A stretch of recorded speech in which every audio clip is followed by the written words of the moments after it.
beautiful, sunny Southern California. Beautiful weather for a baseball game, and what better way to end off the summer between the Philippines baseball group and the Israel Blue Sox. Welcome in, everyone. I'm Jonas Tawny, joined alongside by Eric Owens. And Eric, we have a phenomenal matchup today.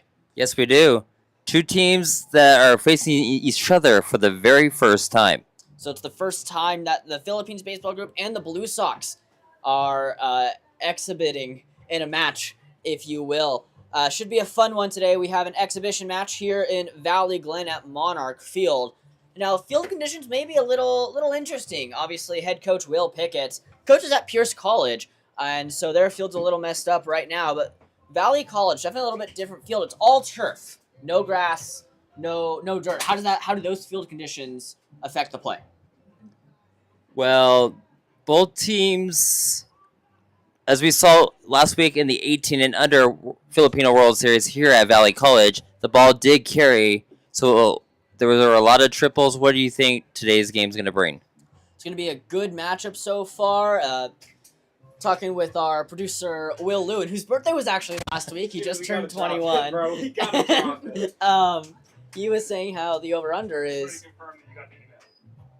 double digits, and so I think we can expect a high-scoring game today. The ball's going to skip off the turf a lot faster than it would in normal grass, and obviously Southern California heat, and there's not really any humidity, but the heat here and being in the valley, it will definitely carry a little more, especially with the turf being a little bit hotter. We're going to step aside real quick, and when we come back, we should be able to bring you first pitch here on the Philippines Baseball YouTube.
Back at Monarch Field here for first pitch coming underway. Umpires are finally here. We'll have the home plate meetings for you. So let's take a look at today's starting lineup for Team Israel Blue Sox. Leading off, the designated hitter, Jackson Benatar, followed by Jack Gold and Ethan Swidler.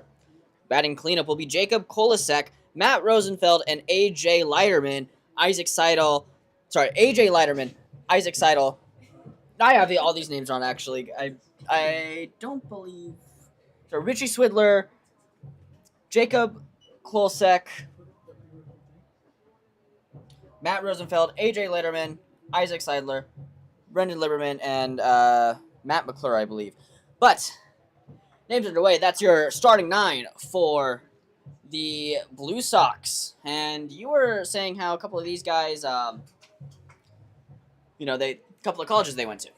Yes, the leadoff hitter, the DH for the Israel Blue Sox, prepped at Crespi High School, later went to Glendale Community College, and now just finished up his junior year at Stephen A. Austin. So I've heard a lot of talk, actually, about Crespi High School. One of the coaches on the Philippines, Jackson Briscoe, I actually believe either went there or played against Crespi.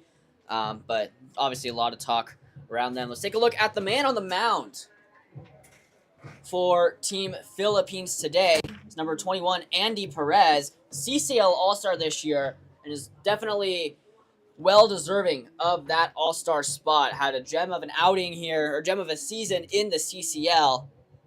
He features a 4-pitch mix. Focus there on his slider. Behind the plate today will be J.D. Lawless, and Lawless actually coming off last week with the Filipino World Series.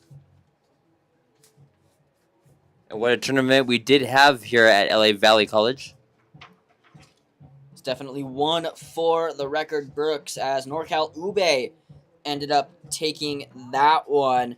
So he played for SoCal Himes. Lawless did, and I believe they ended up losing in the third place match to Team Hawaii after that 3-run walk-off home run. So Lawless getting his first CCL team start, and I was talking with head coach Will Pickett before the game. Excuse me. And he was saying how you better be ready for the scorecards. They're going to pitch 9 today, so get ready for those of you keeping score at home for an insane amount of score switching. As Jackson Benatar will step up for the first batter of the game. First pitch underway, swung on, grounded right back to Perez. Perez will toss that over to Lee for 1 away. First pitch at 6:37 here. Almost looking like a Toronto game with the weird times with a 1-3 put out. And we are underway here at Valley College. Taking a look at the defensive lineup for you. Obviously on the bump is Andy Perez. Behind the plate, J.D. Lawless. Ben Lee at first base. At second is Troy Lewis. At the hot corner is his brother, Shea Lewis. And in the shortstop hole is Malachi Lopez. Outfield left to right. That one taken right down Broadway for strike number 1. Will be Borgmeyer, Fang, and Holguin. Now, Holguin, I believe, is going to get an outing. I was talking in the dugout when Pickett and Briscoe were looking to make their coaching decision. That one popped up. Not going to find the gap. As Holguin there to retire the side, it'll be 2 down. And I was talking with Pix, and he was saying how they want Holguin to pitch an inning, but they weren't sure to start with the designated hitter or to keep him in the field, and they ended up obviously putting him out in the field, and they're going to sub him out after his 1 inning of work. That one taken on the outside part of the plate. It'll be a 1-0 count. And so the start in the DH is Dylan Taguiam, and Taguiam, a pretty hot bat this year. That one, foul territory, playable, as Lee just misses that one. So Lee came into the CCL year, came in as a catcher. And Will Pickett, against their first game against the Arroyo Seco Saints, went up to Ben and said, "Hey, how well do you know how to play first base?" Ben said, "Not at all." And, well, now we're here and become a pretty reliable first baseman so far. throughout this entire season. Makes way for a couple of new bats. It's that one taken on the inside.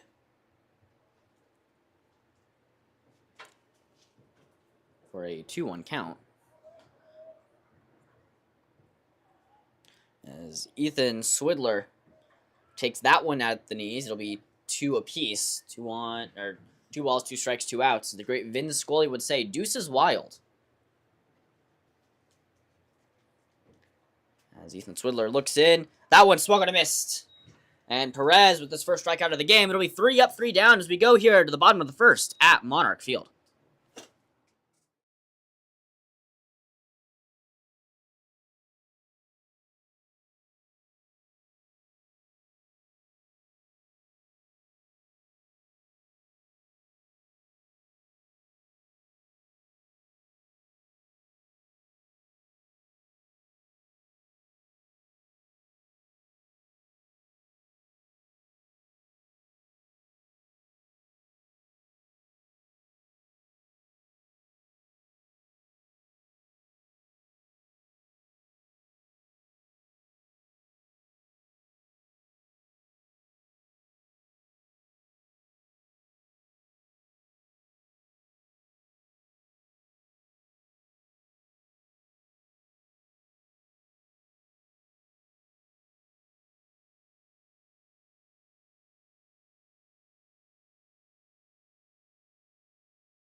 We're back for the bottom of the first inning here from Monarch Field at LA Valley College. The Philippines are set to take their first hacks with the lumber. It's Malachi Lopez, the leadoff hitter in the 6 hole. Looks to try and do something with their first at-bat. Let's take a look at today's starting lineup. Lopez, Lee, and Teguiam will be the first 3 due-ups. Shea Lewis, Troy Lewis, and Holguin. Borgmeyer, Lawless, and Fang will round out the rest of the order. Alex Weisbord deals his first pitch as a strike number 1. It's a 71-mile-per-hour breaking ball. Nice thing about, being in a press box is sometimes people will set up their radars right in front of you, and we can steal some of the data off that. I was watching a little bit of Alex Weisbord's pitches as that sweeper does not find the zone. That'll be a 1-1 count. And he was sitting around 80 to 83, but his movement looked good on his pitches. Fouled back, and Lopez now down to a 1-2 count.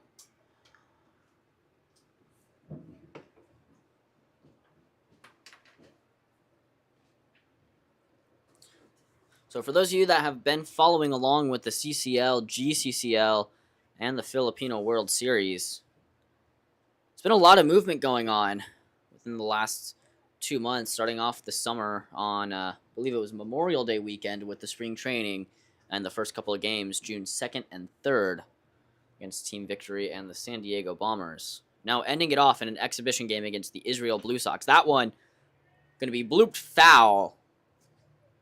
So we'll do the 2-2 count all over again. As Lopez looking to battle and stay alive. What do you think the keys are for the Philippines to jump on the board first? Well, I think their keys to the game just in general is not giving up a lot of walks and playing their style of baseball. They're very good at manufacturing runs. A couple of the guys here obviously get coached under Jackson Briscoe and Will Pickett's and at Pierce as well. And so they know their style of baseball. They know how to manufacture runs. They know how to play small ball as that one generates an ugly swing from Malachi Lopez, and he'll go down for the first out of the inning. So obviously you know your guys have power. Ben Lee's been a hot bat as he steps up to the plate. Dylan Taguiam, who's on deck now, also been a very hot bat for this Philippines team, and they look to try and do some damage. But playing their style of baseball and having their defense and their pitching work for them. A couple of times they've lost a couple of games this year due to their defensive breakdowns and their pitching not being able to generate enough strikes that they wanted to get, as Waysboard looks to retire the next two. So that one's taken at the knees. It'll be strike number 2. That's at a 53-mile-per-hour pitch. I think the radar is just a little bit off. It'll be a 1-1 count.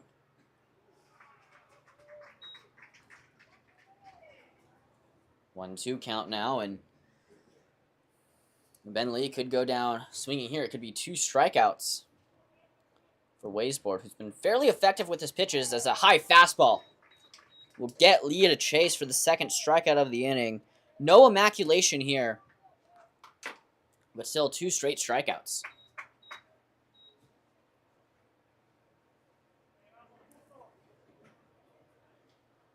So Dylan Taguiam will take his first hacks at the dish today. The right-handed swinger has been swinging it pretty well for the Philippines, and I know Pickett wants to keep him in the lineup as much as he can. So that one is right down Broadway for strike number 1. A 79-mile-per-hour fastball touches down at the knees.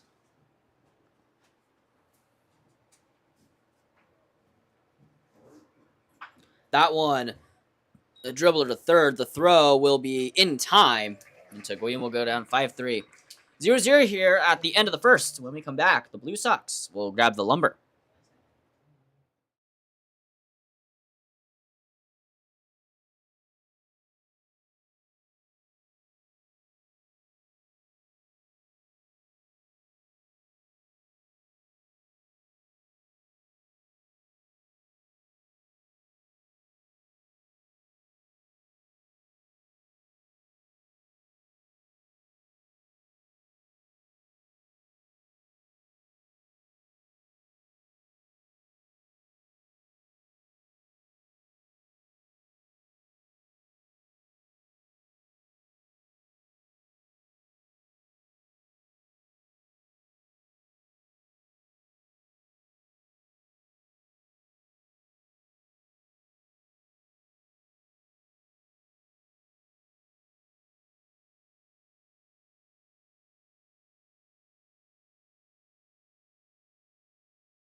Four, 5, and 6 due up for the Blue Sox here as Andy Perez comes out to his second inning of work.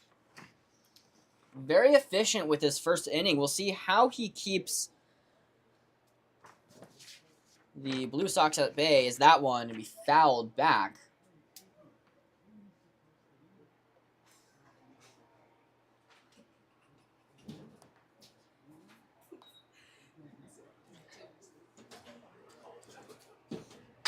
So Richie Kosek will take that one for a 1-1 count.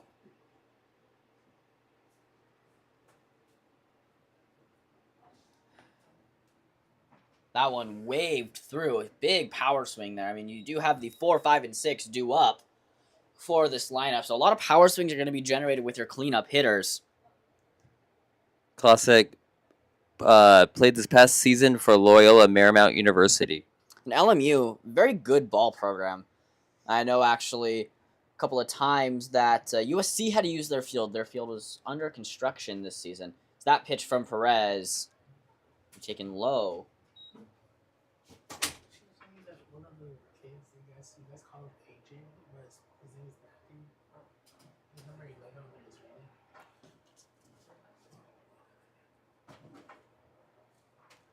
Here's the pitch from Perez. That one fouled back off the foot.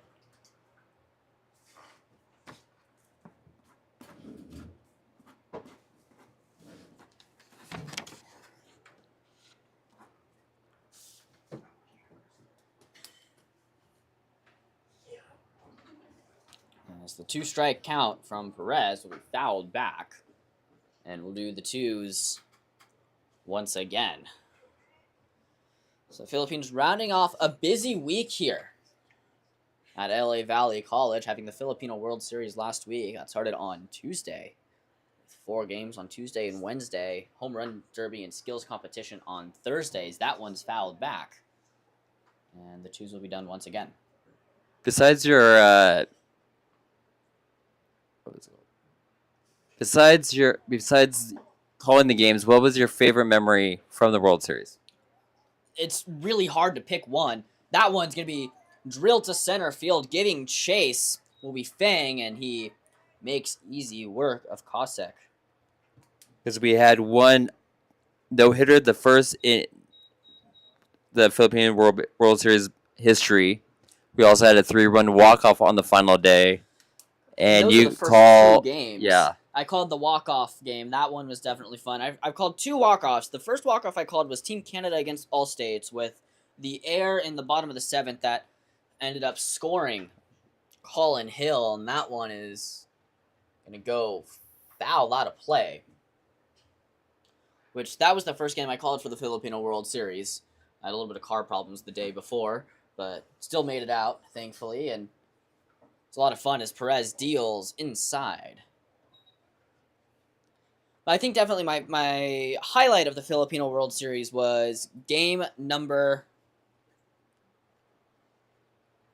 19, I believe is what it was. No, game number 17. NorCal Ube versus SoCal Rincover, the final, where Ube ended up coming victorious with a 4-run 6th inning, 2.5-hour game. But it was a lot of fun with all the crew from NorCal and from Vegas and even from SoCal, especially producer Will Lewin, as that one is going to be in the dirt. And Perez will have his 2nd strikeout of the night. I think my favorite memory was the celebrity softball game where the home team came from behind and won it 12-11. The celebrity softball game was definitely a lot of fun. It was really cool. I got to see one of the guys there, Roshan Fagan. So really fun story about him. So that one is in the other batter's box. It'll be a 1-0 count quickly. And he was actually at the CSUN basketball game back in October. And I got to take a picture with him. So that one is right down Broadway. It'll be a 1-1 count. So I got to take a picture with him. And it was really cool. I got to see him again this past Thursday and take another picture with him and talk with him a little bit more. And super nice guy, super chill. Another one of my highlights for that day was being a content creator myself on YouTube, getting to talk to Alex Wasabi and Guava Juice and kind of just how they developed into the YouTubers they are and kind of some tips on the consistency and all that stuff. Is that one will be taken and it'll be a 3-1 count. Last year, Guava Juice threw out the first pitch for the championship game, and I was sitting closer to one of the team's sides, and if I was any closer to the left, it would have taken off my head. So, well, good to see that he's at least I was able to survive Guava Juice. But I got to interview him this year. He's a great YouTube guy. Thanks again for coming out. It was definitely a lot of fun, and we had a lot of fun this week with the Filipino World Series. But when that final game was a nail biter all the way through, and Ube being able to clinch that out for the first NorCal team to win it, that one's gonna be drilled foul, and it'll be a full count with 2 outs in the top of the 2nd. It was a very fun week and very, very draining. So we did 4 games a day, and on the 5th and final day, We did 5 games. 5 games. That one's going to be chopped to 2nd. The throw over to Lee will be in time, and Perez with another 1-2-3 inning, and the Philippines will grab the bats when we come back.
Alex Weisbord back out for his second inning of work. And you take a look there in the background, number 8 on the Blue Sox, Ira Silverberg, played for Pierce College and helped us in the broadcast booth on the Game Changer and on the scoreboard for the past week of the Filipino World Series.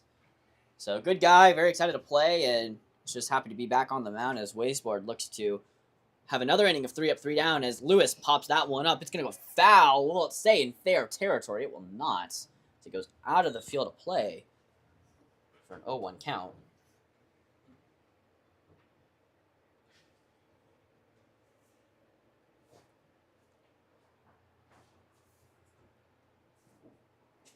But that home run derby last Thursday was a good one. Josiah Ancheta became Canada's second champion, first since 2023 in the inaugural World Series. That was a lot of fun. We had like 7 or 8 home runs combined. And for high school kids, not a lot of power, but home run derby definitely featured a lot of power. And Ancheta being able to put up 4 home runs in the finals, that one taken to the outside corner for a 1-2 count. A lot of fun to see, and everyone thought that Canada was going to triple crown this year with the skills competition win, the home run derby win, and the World Series win, as Jackson Briscoe did that in 2024. That one's going to be popped to center, and that's going to fall for a hit, and Lewis has the first base hit of the game. Specify Troy Lewis has the first hit of the game, as his brother Shea Lewis has the first hit, and his brother Troy now comes up to the bat. Have them switched around. And after we retired the first 9 batters combined to start the ball game. So definitely see how Weisbord deals with this, as Lewis will pop that one back. It's been very fun watching them all this year and develop as ball players. As the lefty swinger will try to score his brother, as that one's on the outside part of the plate. It'll be a 0-2 count. Weisbord checks, kicks and fires. There you go. He did not. Was able to pull it back, but that high fastball's been working for him today. I definitely think that one of the most dangerous pitches in baseball, it can be a high fastball. You can tunnel off of it. You can set stuff up well, as that one rings him up on the outer part of the plate. And that's the 3rd strikeout for Weisbord today. And the first out of the inning, as Khalil Holguin will take his first hacks of the day. It'll be 4, 5, and 6 due up. And the double play ball is definitely still in effect. Now, if you're Weisbord, I'm wondering if you're going to try and throw something that breaks low into the zone to try and induce a double play ball as the pitch popped up in the infield. No infield fly rule. They call it, and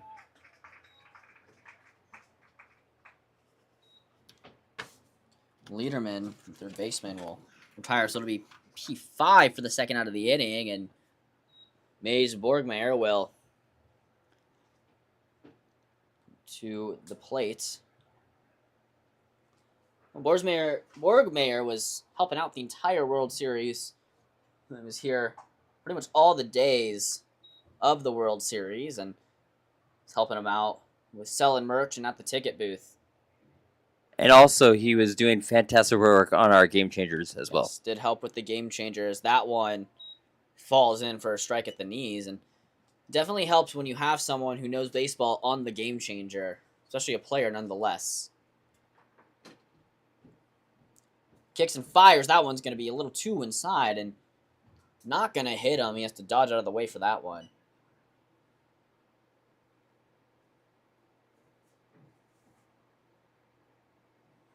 So Weisbord looking to get out of this one. I think we're going to have a new pitcher for the Philippines. That one's on the outer part of the plate. It'll be a 3-1 count. And some action in the Blue Sox bullpen. So we'll see if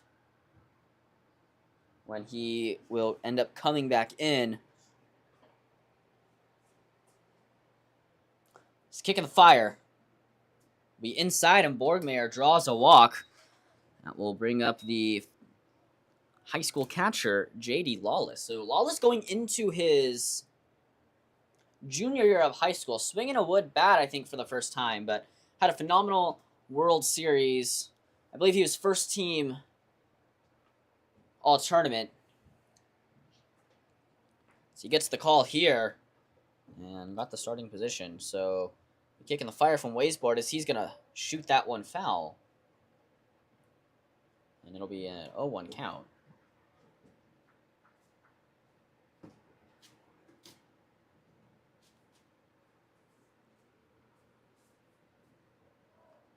Runner in scoring position for J.D. Lawless. He's kicking the fire. Will catch the outer part of the plate. Quickly fall to an 0-2 count and Waseboard 1 strike away from getting out of this inning with runners in scoring position. With the runner 180 feet away. A deep single could score. The speed of Shea Lewis is that one.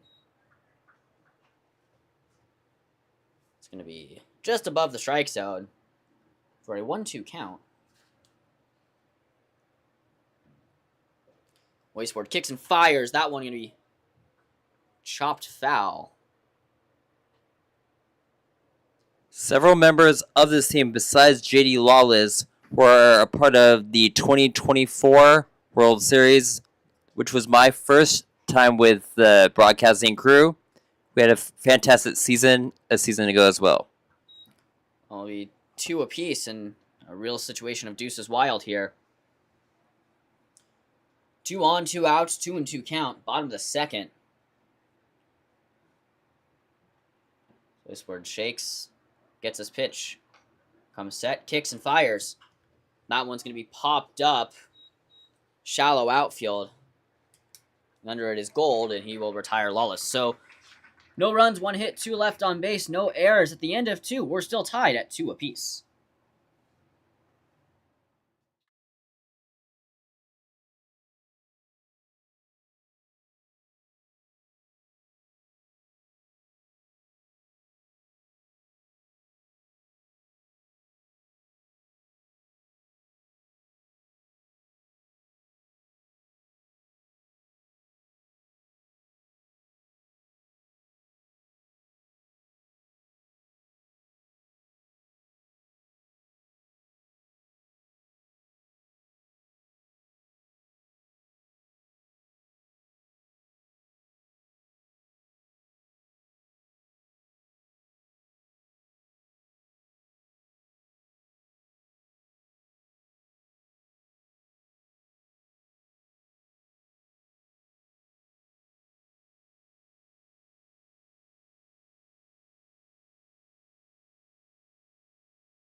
New arm on the mound here for the Philippines. Julian Valencia had some outing in the CCL as well as down in the GCCL as number 99 takes his final warm-up pitches for the innings. So Andy Perez, solid day on the bump. 2 innings pitched and perfection in those 2 innings as he recorded 2 strikeouts and no walks, no runs, and no hits. And Valencia going to try and keep that as he comes out for his first inning of work. So Lawless still behind the plate. So the throw down is a little too far, but We have 7, 8, and 9. AJ Seidel, Isaac Liberman, and Brendan McClure.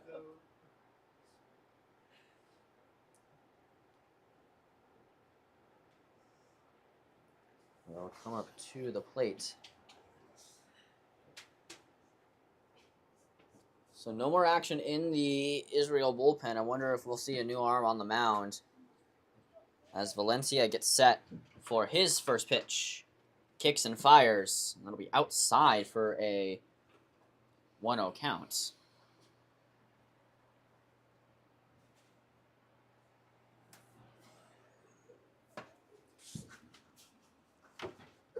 That one finds the strike zone for a 1-1 count.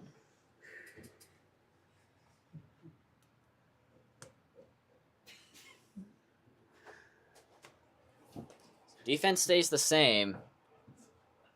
And that one just barely on the outer part of it. It'll go to a 2-1 count. So the CCL team definitely had a very solid season for the first year they had an affiliate, as that one's going to get away from him. Doesn't hit him, but it runs inside. It'll be a 3-1 count. If they're either 4-20 or 5-19, they had a handful of wins in there, though. And a couple of very solid games. That one's going to be high in Valencia. Will walk the first batter that he faces as Isaac Liberman.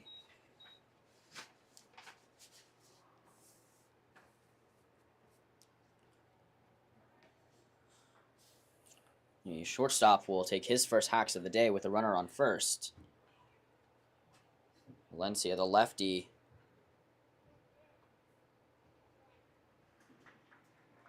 awaits.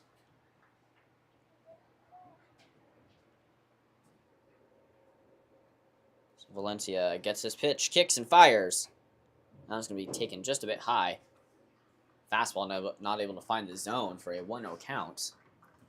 Well, that's the thing we've seen a lot with the pitchers here is, especially in the Filipino World Series, when you find your groove easy, or once you find your groove, everything kind of starts flowing, and I feel like it goes for a lot of pitching, as that one's still 2-0, and Valencia only really registered 1 strike his last at-bat, so we'll see if he can keep finding that zone and try to work for it.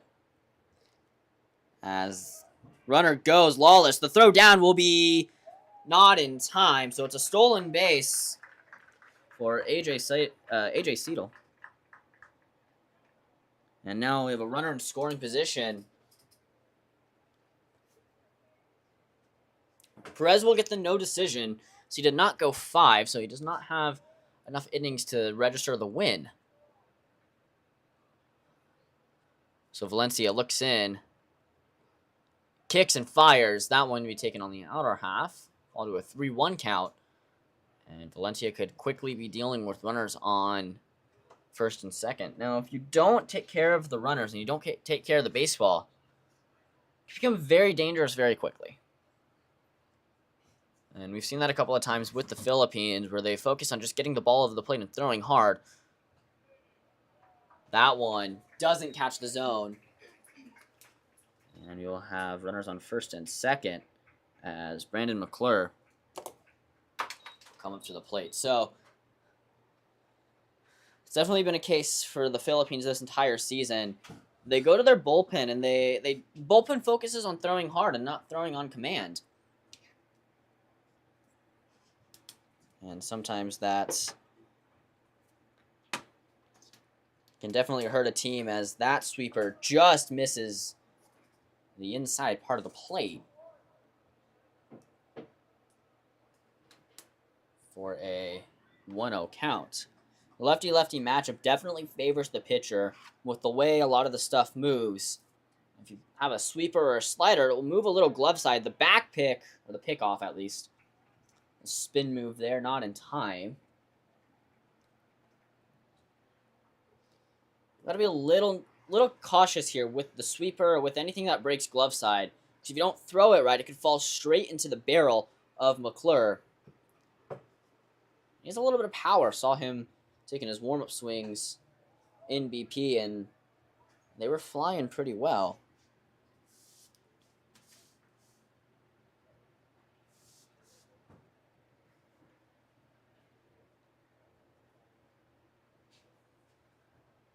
As Valencia is going to try and get out of this one. Kicks and fires. That one going to be swung. Line drive, and they'll double him up.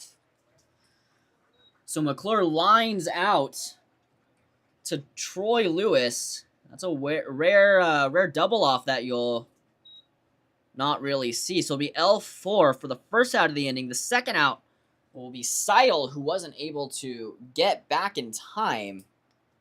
And the lineup will flip over as Jackson Benatar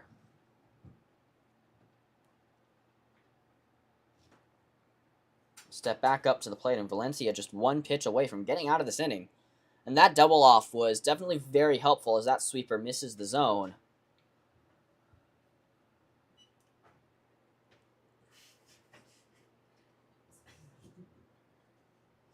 A 1-0 count. Kicks and fires. That one swung through. You definitely tell Benatar was trying to take that one deep. Swing had a lot of power behind it. We got to find a pitch that you can hit and drive to the outfield. Otherwise, you're going to look like a fool when you're swinging the bat that hard. So the pitch from Valencia kicks and fires, runs inside, but touches the plate. It'll be a 1-2 count.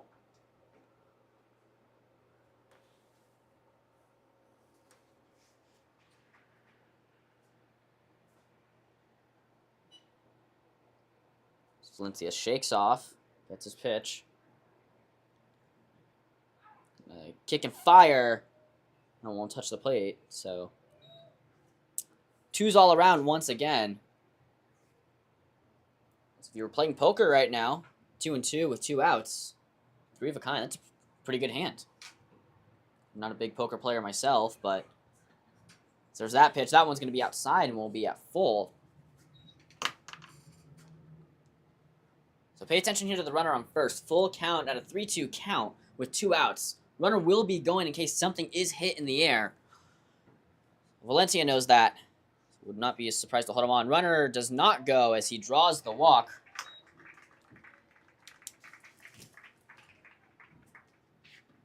And Jack Gold will now step up. Flew out to right field. His first time up, and Lawless going to go talk to his pitcher to try and calm him down a little bit. And I think definitely as a catcher, one of the biggest aspects you can have is your presence and the leadership that you can bring to the team. You are kind of the field general. You are commanding the field on, calling the plays and making sure that no one steals as that first pitch finds the zone. A little bit of cutter action for 0-1 count. And a huge thing, too, is also going and talking to your pitcher because, some pitchers like to get a stern talking to saying, hey, lock in, man. You really need to lock in right now. Or just even a, hey, man, you're good. Don't worry. Pitchers can vary. And knowing that as a catcher definitely helps out your team a lot. And if you have good chemistry with all of your pitching staff, you can make it far. It'll be a 1-1 count. I believe Team Israel is batting 10? They're batting 9, actually. No, 10 actually, because Jackson Benatar is at the plate. It's 2-1 on the count. Number 4 came in on that, I believe, walk to move runners to first and second. Yes, you would be correct. You don't have that here on the lineup. So, a little interesting is that one is going to run inside.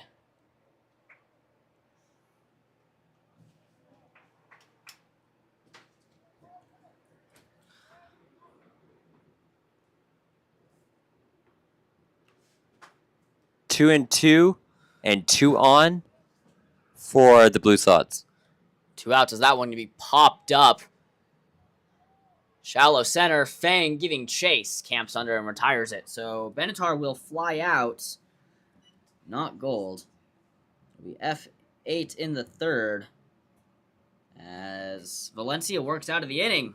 And when we come back, Philippines will try to put some damage on.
So Alex Weisboard's day is done. 2 innings pitched, 1 hit, no runs, 1 walk, and 3 strikeouts, 1 looking, 2 swinging, as Kellen Slotnick will take the bump, and the lefty pitcher will look to make quick work of this Philippines lineup. Fang, Lopez, and Lee all due up for the next couple of batters. Lineup will flip over this inning. Fang is a Rancho Cucamonga native. And I like to bring that up on the broadcast because I'm also from Rancho Cucamonga, and we don't see a lot of Rancho Cucamongians represented in the baseball world. The main one that goes to mind is Tyler Freeman, who actually had my mom as a former teacher in 5th grade. So the Freeman family definitely very nice, as Fang will take that one low. Was a part of Los Osos High School's ASB, and my father, who also runs the ASB department at Los Osos, said Fang was a very great kid and hopes for nothing but the best, and we all do too, as Golden West will take that one inside. It's going to transfer to Chaffey College at the start of next year, Rancho Cucamonga campus, and that field needs a little bit of work as that one's going to run inside. It'll be a 2-1 count. As you can notice on your screen, the fantastic lights here at LA Valley have officially turned back on. That one's going to run inside and hit him on the back, and Fang's going to wear that one as he will take his free 90. So definitely not the outcome that Slotnick wanted to start off on his first batter, but lineup will flip over as Lopez struck out swinging his first time up. And we'll see if he can avenge that at bat.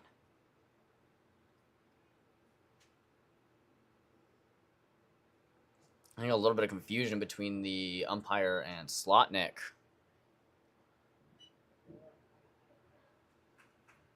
How did Fang do this past season for Golden West? I believe he hit just under 200. He played a handful of their games, but nothing too much. So it'll be interesting to see how he does at Chaffey College. Definitely going to have to try and catch a game or two of theirs, as that one will be a little too inside to the shortstop Malachi Lopez. As he takes that one for a 1-0 count. So the lefty checks, kicks, and fires. That breaking ball got him swinging. And that's why a high fastball or an up and in fastball, too, I guess just a high fastball in general, can be very effective as a pitcher. You can tunnel a curveball off of it. You can tunnel a cutter. And even sometimes you'll get a swing and a miss on a high and in fastball. I saw a graph earlier, and something about reaction time as Fang goes. The throw will be not in time, and he steals a base, and Fang's not happy with that call. Fortunately, we do not have a VAR in the football world or instant replay. But hopefully by next year's World Series here at LA Valley, we should have replay. That'd be very fun to get a couple of replays here and have a 3-play machine on deck. We fouled back for a 2-2 count. Even an AVS Dreamcatcher, if you will. I know those are on a little bit of the higher end of a production replay machine, but still would be fun to have. And maybe get some replays. Just not sure how we'd toggle all of that in. But producer Will Lewin would be able to figure that one out. As Lopez is going to keep that one foul, and that looks a little fair to me. It sure did look fair in my book. So we'll do the 2-2 count again, as I thought that landed within the playing field, but just a hair outside. Obviously, the umps have a better view than we do, and they saw it a little bit differently. So Lee will have to wait. As a sweet little bat flip to hand the bat back to Lopez. It's always cool playing baseball with your buddies and being able to pull off a sweet little bat flip every once in a while. Yeah, the only baseball memory that I had was playing right field. Nothing was really hit to me. In 4 years, I only had 1 hit, and it was a double. That's awesome. I remember one of my favorite baseball stories. That one will be 3-2 count, and we'll have the payoff pitch here from Slotnick in a quick second. But playing Little League with my dad growing up, he was actually my coach, and playing with a couple of my best friends, Brett and Colin Amaya, to name drop. And Lopez draws the walk, so the foul ball is avenged somewhat, as that could have been a double for Lopez, and Fang would have scored, but Lopez will still get on base as catcher Swidler will walk in and talk to Slotnick and try to get him to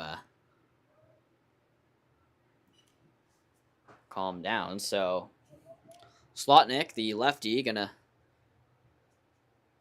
try and get out of this as Lee will ground that one. And the shortstop, Lieberman, will bobble it. So it'll be E6, and everyone is safe. And the leading run is 90 feet away. And this is exactly the man you want up, Dylan Taguiam. As his bat has been hot. He grounded out his last time up, but throughout the CCL, he's hitting over 300 this season. Playing at the Masters University in Santa Clarita. Slotnick deals curveball, first pitch, going to go foul in playable territory. Giving chase and camping under is Klosek. And Klosek will retire. Taguiam. So Taguiam goes out, a foul out to the first baseman for the first out of the inning, and Shea Lewis.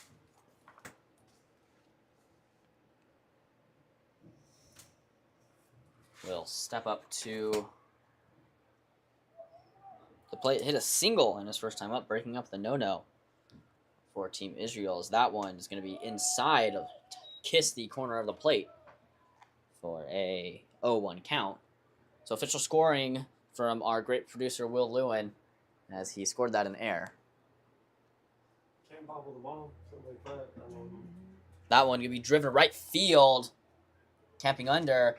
Fane tagging, the throw to home will be not in time. No throw to third either, and the Philippines are on the board first. It'll be a sac fly to right field for an RBI. Will be the second out of the inning. But Fang scores, and now we got a runners on the corners with 2 outs for Troy Lewis. And the Philippines baseball group is looking to drive in a lot more runs and put a crooked number on the board. So the Philippines, they've done a great job at manufacturing runs when they need to. At least we saw in a couple of games earlier this season and with the GCCL teams. They're able to manufacture those runs well, able to steal bases, bunts, play some small ball, and small ball wins games. And it's definitely great to see. As Slotnick kicks and fires the lefty-lefty matchup. Will be outside for a 2-0 count. So no runs, no hits, 1 error for the Israel team. 1 run, 1 hit, and no errors for Team Philippines. That one's going to run inside and almost gets away from Swidler for a 3-0 count. I think if you're Lewis here, I think you're taking all the way. Whether you get a fastball down the middle or a curveball that falls right in the wheelhouse, I think you take all the way. Make him come to you, as that one is going to be foul, and I could not be more wrong in my analysis there. But sometimes, as I like to say, as the great John Sterling would say, that's baseball, Susan. You know, they only get hits 20% to 30% of the time. That's baseball, Susan. Runner goes. The throw is going to be held as it's a walk. And that will load the bases for the Philippines baseball group. So Lewis gets on. Lee will go to second, and Kalel Holguin, the right fielder, will step up to the plate for the second time today. So he popped out to the third baseman earlier in the second inning. Kicks and fires. That one's going to run inside. It'll be a 1-0 count. So the 1 run to Slotnick will not be charged against him. That one will be in there too. It'll be a 2-0 count. The air would have been the first out of the inning, and that sac fly would have been the third. So an unearned run for him as of now. Some action down in the bullpen as Holguin is going to pop that one up in playable territory. Never mind, it'll go out of playable territory, and count will fall to 2-1 against Holguin.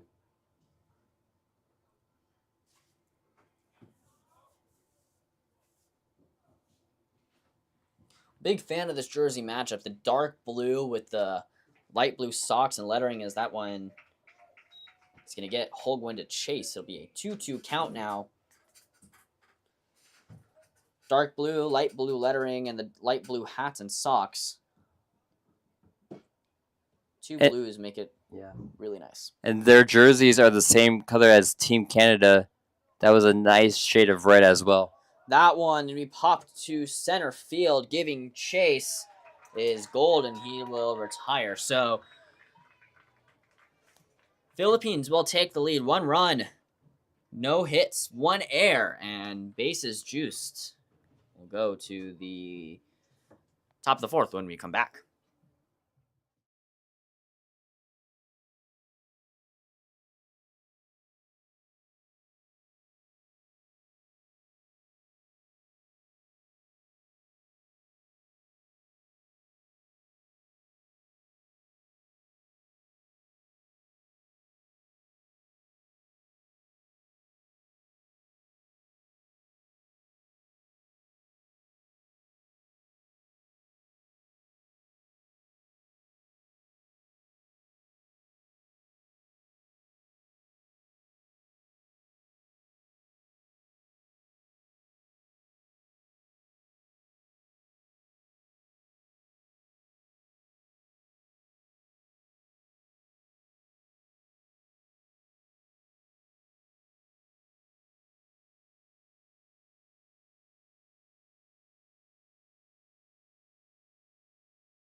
Ordinuki on the mound. Julian Valencia, 1 inning pitched. No runs, no hits, 3 walks, no strikeouts. We have a bit of a scoring change here. So it was E6. AJ Seidel will get the air, not Matt Liederman. As Nuki set to deal with 2, 3, and 4. That one swung on a missed. The center fielder. Gold made the last out of the inning in the 3rd. And looking to try and keep Philippines try to diminish their lead as he fouls that one back. It'll be an 0-2 count. And Gold played this past season for Pomona Pitzer. A lot of talent down here in SoCal, especially with their baseball programs. I'm a firm believer that, I'm not trying to be biased at all since I was born and raised in Southern California, as that one just misses the outside part of the plate for a 1-2 count. There's a lot of good programs down here in Southern California.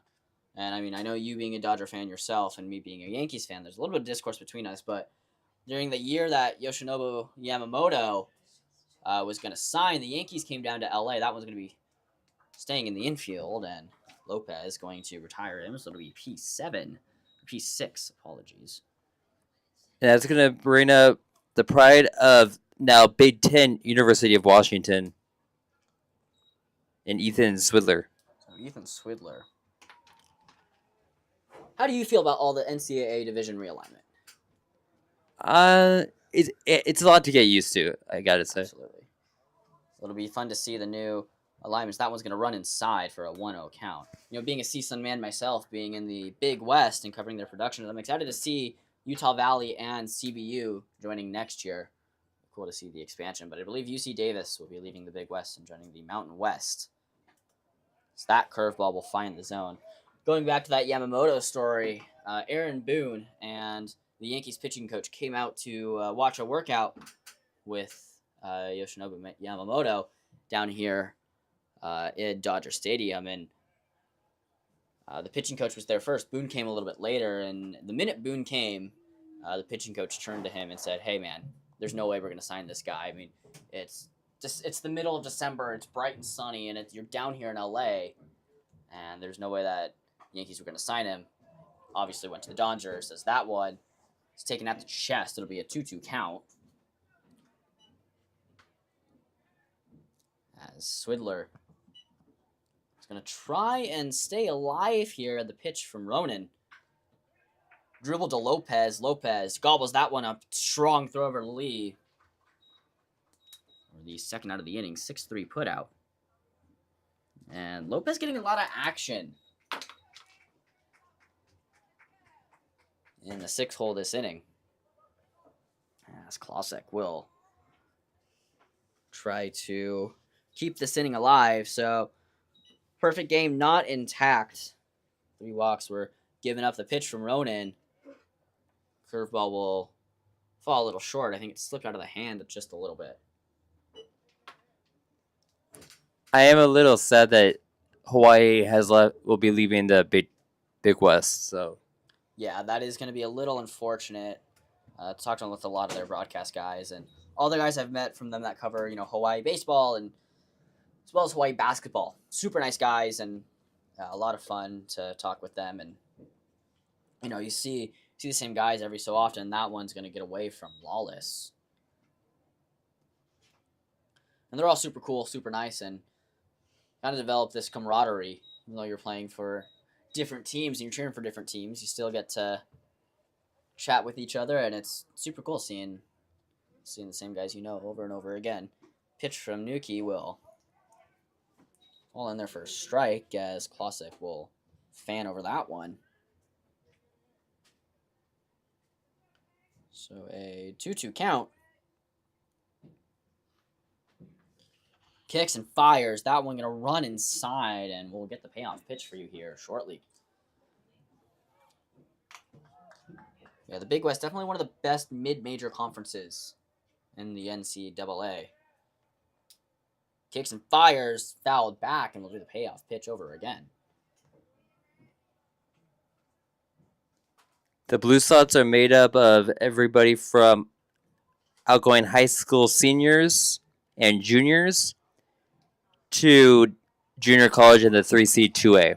Curveball, swing and miss, fans over that one, and Nuki will have a 1-2-3 inning as we go to the bottom of the 4th here at Monarch Field.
7, 8, and 9 due up here in the bottom of the 4th as Slotnick will slot right in for his second inning of work. Borgmeyer, Lawless, and Fang will come back up. So Borgmeyer still looking to register his first at-bat as he walked and got stranded back in the second inning. As the Philippines look to try and keep this game. Add to their lead as Borgmeyer is going to fly that one out to McClure. And one pitch, one down as J.D. Lawless will come up. Flew out to center field his first time up to end the second inning. So solid inning for the Philippines back in the third. They were able to bat 7. Pitch. That one will be drilled to center, and that one will fall into the right center gap. And Lawless has his first Philippines CCL hit. Someone get him that ball. That'll be a memory that he will keep forever as Mason Fangs also still looking for his first at-bat. Got hit, stole a base, and ended up coming around and scoring a run on that sac fly from Lewis. An unearned run. So the Philippines are up by 1 as that one will be right down Broadway for strike number 1. You ever been to New York? Yes, I've been to New York, as well as the lower 48 states, as well as Canada. That's amazing, as that one's going to get past Swidler. And Lawless going to round second, but he's going to have a extra base on a passed ball. Now, have you just been to Manhattan, New York, or what part of New York have you been to? The majority of it. Majority of it, definitely. Wanted to go to college in upstate, but I did not get up there. And Manhattan, definitely one of my favorite spots in New York. I have a friend that lives out on the island. It's a lot of fun as Fang swings through that one for a 1-2 count.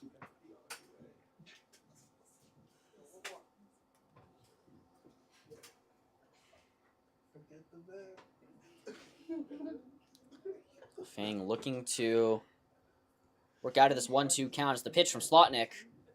The outside in the left-handed batter's box, and good catch there from Swidler, as that one could have caused some trouble had it gotten away and came to the backstop.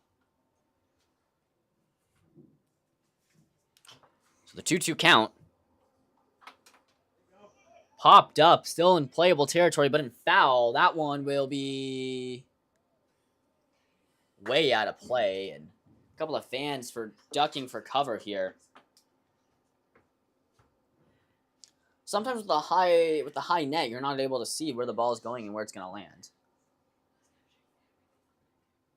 But all I gotta say is I hope we don't get to the 10 o'clock light curfew. We had that, I think, during a game. You actually had to call your boss to turn the lights back. Twice last year, but this year we had one game of that, but the guys here at LA Valley told me that they had to turn it off at 10. It is a city ordinance. Hopefully we don't hit that curfew as Fang lifts that one to right field. It will stay in the yard. Camping under it will be McClure. Apologies, that was left field, and Lawless will not tag up. For the second out of the inning, and Slotnick trying to work out of this one as Malachi Lopez lineup flips over once more. Drew a walk and made it the third. Back in the third inning. And struck out swinging back in the first. Some action in the bullpen. So that one's going to find the outside part of the plate for a 1-0 count. Some action in both bullpens right now as we'll try and get you those numbers soon. That one's going to be hard hit. It's going to stay in the infield, and retiring it will be Seidel. So no runs, 1 hit, no errors, 1 left on base at the end of 4. Philippines up by 1.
New arm on the mound as the man on the bump is Ethan Tondag, pitched in the GCCL for the Philippines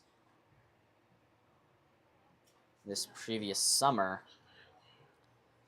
And Nukui's day is done. 1 inning pitch, no hits, no runs, no walks, no strikeouts. So Tondag still trying to keep the game where it's at as Jacob Rosenfeld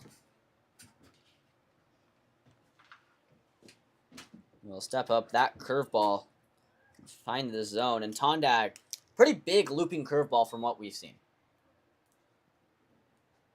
Is this the same Tondag that we played that was in the World Series this past week? So this is actually his brother. His brother. So Drew Tondag, I believe, played for Lenka, if I'm not mistaken. I remember announcing both of them last 2 seasons ago in the World Series. Yes, so Drew Tondag played for NorCal Lenka, and his brother is now playing in the CCL, and hopefully we can see him up in the CCL very soon. As his brother's a PO, and for those of you that don't know, PO means pitcher only. Drew Tondag, Ethan Tondag's brother, also hits as well as pitches, as that one's going to run inside for a 2-2 count. The Philippines baseball group is ultimately a family organization. A lot of the teams that we had during the World Series, both set of brothers were on the teams. So we had the Bowie brothers. They were both on Buoys, on a team, and that was, I can actually get that to you here in a second. They were both on SoCal Ringcover, the runners-up. A couple of other brothers. That one's going to be dribbled. Throw over will be in time, so Lewis will retire the right fielder Rosenfeld. It'll be 4-3 for the score. And that'll bring up Liederman.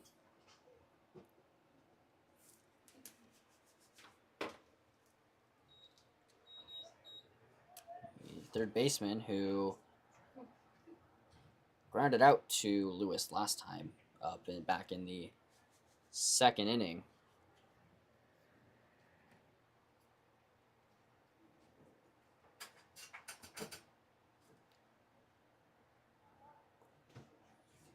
So pitch from Tondag.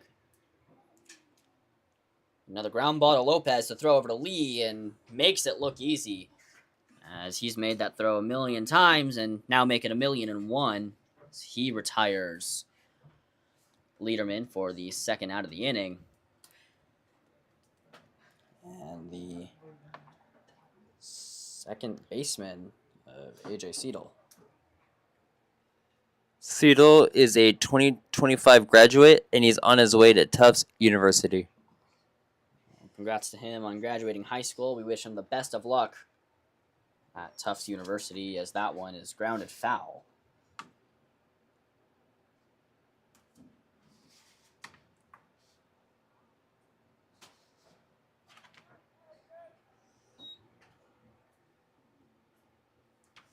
Pitch from Tondag. That one's going to be popped up and back. So some more work in the bullpen now, but don't know how much we'll see of Tondag. We don't know how long his leash is, and that's obviously up to Coach Pix. And in these exhibition games, Pix is going to try and give his team as much work as possible, as that one's fouled straight back to us, and we'll do the 0-2 count again.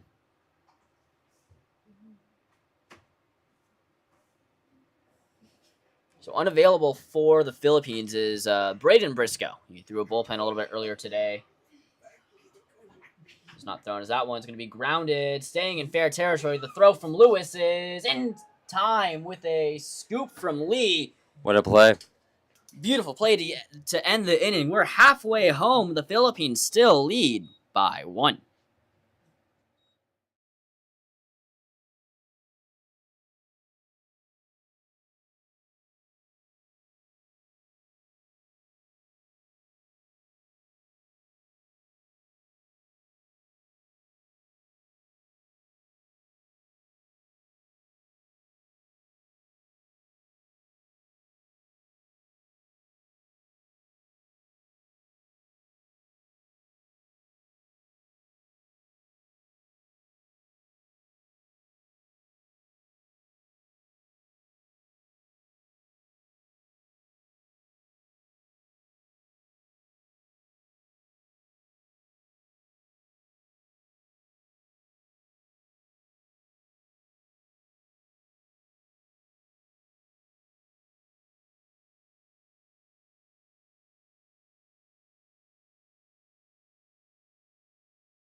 Slotting it back out for his third inning of work, so pretty long leash that he has. He's made quick work of these Philippine hitters as that one runs inside. It'll be Lee Teguium and Shea Lewis due up for the Philippines. Now, the only blemish on the record of Slotnick as of now is a hit by pitch and an unearned run and a handful of walks. One hit as well. Came back in the fourth inning courtesy of J.D. Lawless. So it'll probably be the last inning of Slotnick as that one is driven foul. It'll be a long strike.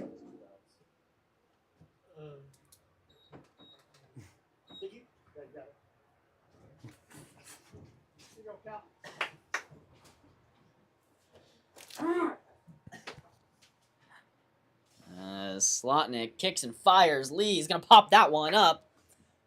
And it will bloop and fall for a single. And Lee gets the inning started off right. It's the second time the Philippines have had a leadoff base runner on. First one came courtesy of a hit by pitch to Mason Fang. And Dylan Teguium looking to advance the runner, whether it be Lee stealing the base or a bunt or some sort of small ball. You know, the Philippines are good at running. Slotnick kicks and fires. That one's going to be taken high for a 1-0 count. Looks like a little bit of lack of communication there between the two base runners. We're going to get time called here and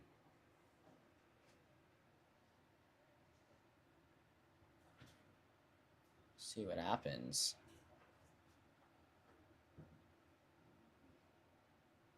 Is he going to make a call to the pen? Just going to talk to the pitcher, see how he is. Now, what are you telling your pitcher if you're pitching coach for Israel? What are you telling Slotnick right now?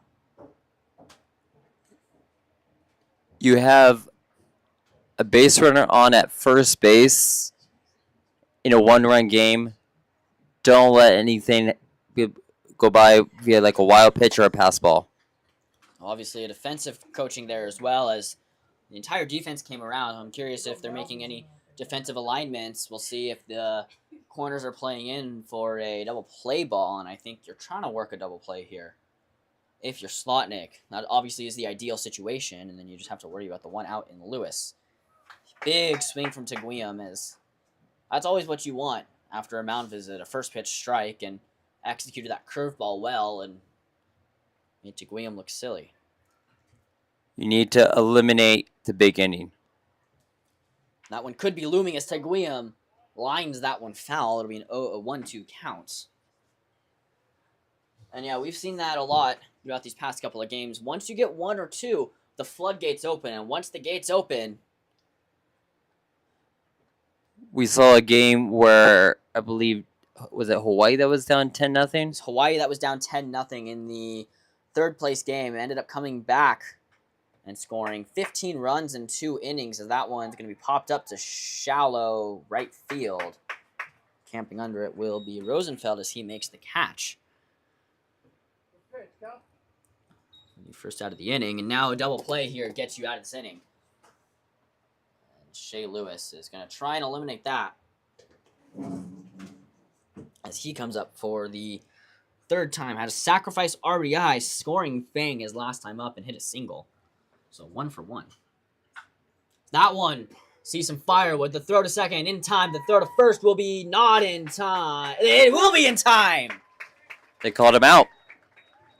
And that will be a inning double play.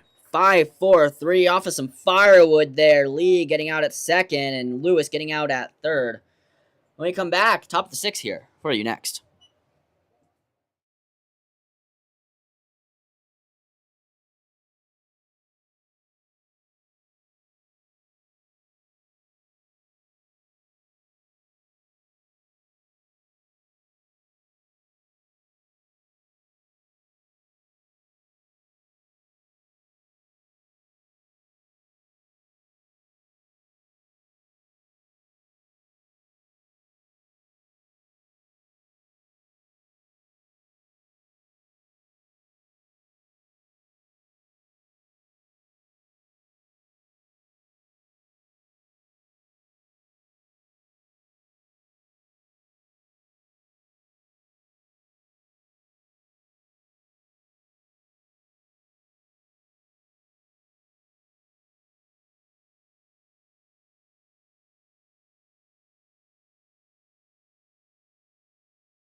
We welcome you back to LA Valley College for some Philippines baseball group action against Team Israel Blue Sox. Fantastic sky and sunset here from LA Valley. Like we said, it's been a beautiful day for baseball here out in Valley Glen. We had the sun shining and beautiful sunset in the background as that will be Liberman.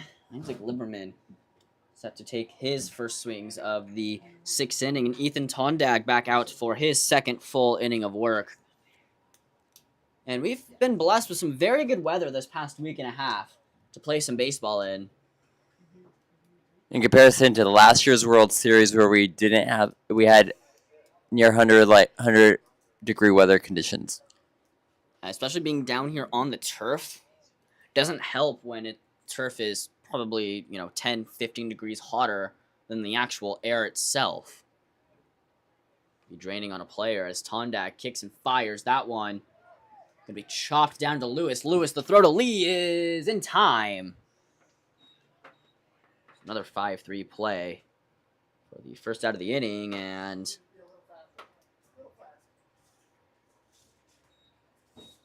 will be Brendan McClure, the lefty, will step up, and now we get a lefty-lefty matchup. And like we were saying earlier, sweeper, you got to make sure that it doesn't, fall into the barrel. Tondag telling we do signs. So new catcher behind the plate. We'll get that to you shortly. We'll have some defensive alignments here. McClure played this past season at Moore Park Junior College, home of the Raiders. Moore Park definitely getting some love. That one's going to be fanned through. And McClure played for a Raiders team that played in the same side of the Northern Division against Pierce. So he's played against Pierce before. So no stranger to Will Pickett's and this coaching staff and how they run a ball club, as that one is going to be fouled back. Wondering if you telling the guys in the bullpen. But also I know Ira Silverberg, our very own production master here, game changer master, swung on a miss, strike 3 to Brandon McClure, and he goes down swinging for the second out of the inning. Silverberg on the Blue Sox is also from Pierce, so definitely a little bit of rivalry there. As Connor Pink, the extra hitter,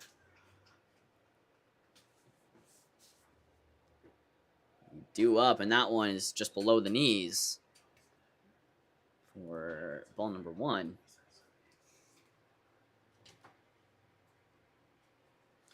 Kick and fire from Tongdag. That one's also going to be low. Quickly 2-0. And we'll see how Tondag battles back after this 2-2 count. This 2-0 count.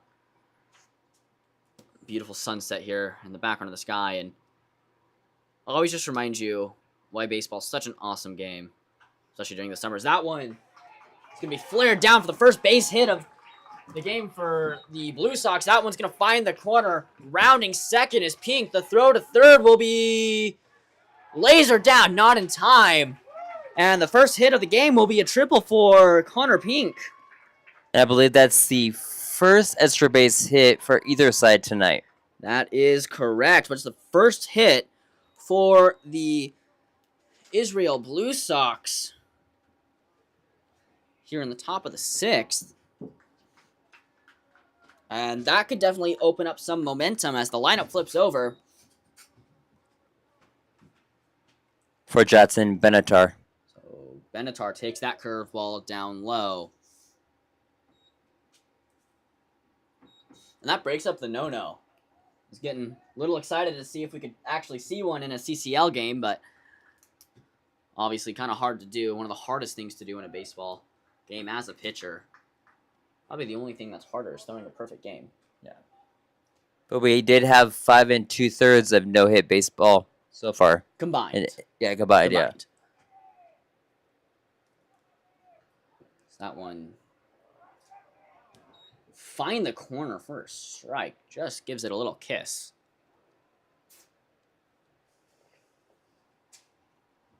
Maybe a 2-1 count.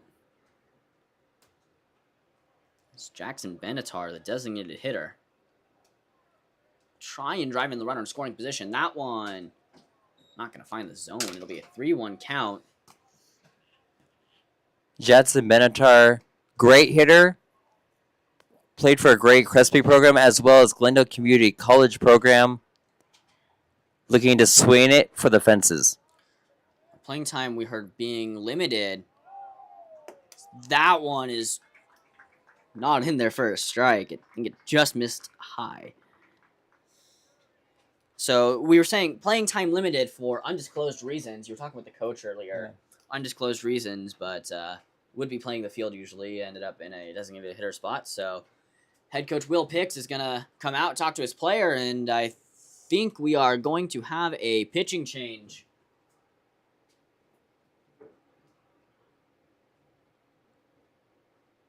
See here, he gets serenaded by his players.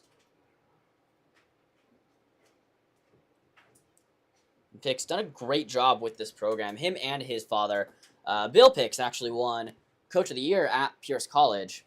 So Tondag gonna stay in, routine mound visit. Just checking up on him, seeing how he's doing, and you gotta try and work out of this inning. You have runners on the corners with 2 outs, and this could be the most crucial situation of the game. We did have Will Pickett's play in the celebrity softball game as well as his dad. His dad actually got tossed from the game. Yes. It's all fun in games, though, as that one is taken low. Pix got absolutely lit up in the softball game. We don't have the final numbers on him, but I believe he led in 11 or 12. But he did have a good job pitching, as well as we had a fun moment where his mom, one of the presidents of the Philippine baseball group, went out to have a little chat with her son. So yeah. That one taken on the outside part to the lefty swinger of Jack Gold. I believe is the hitter. Yeah, number 6.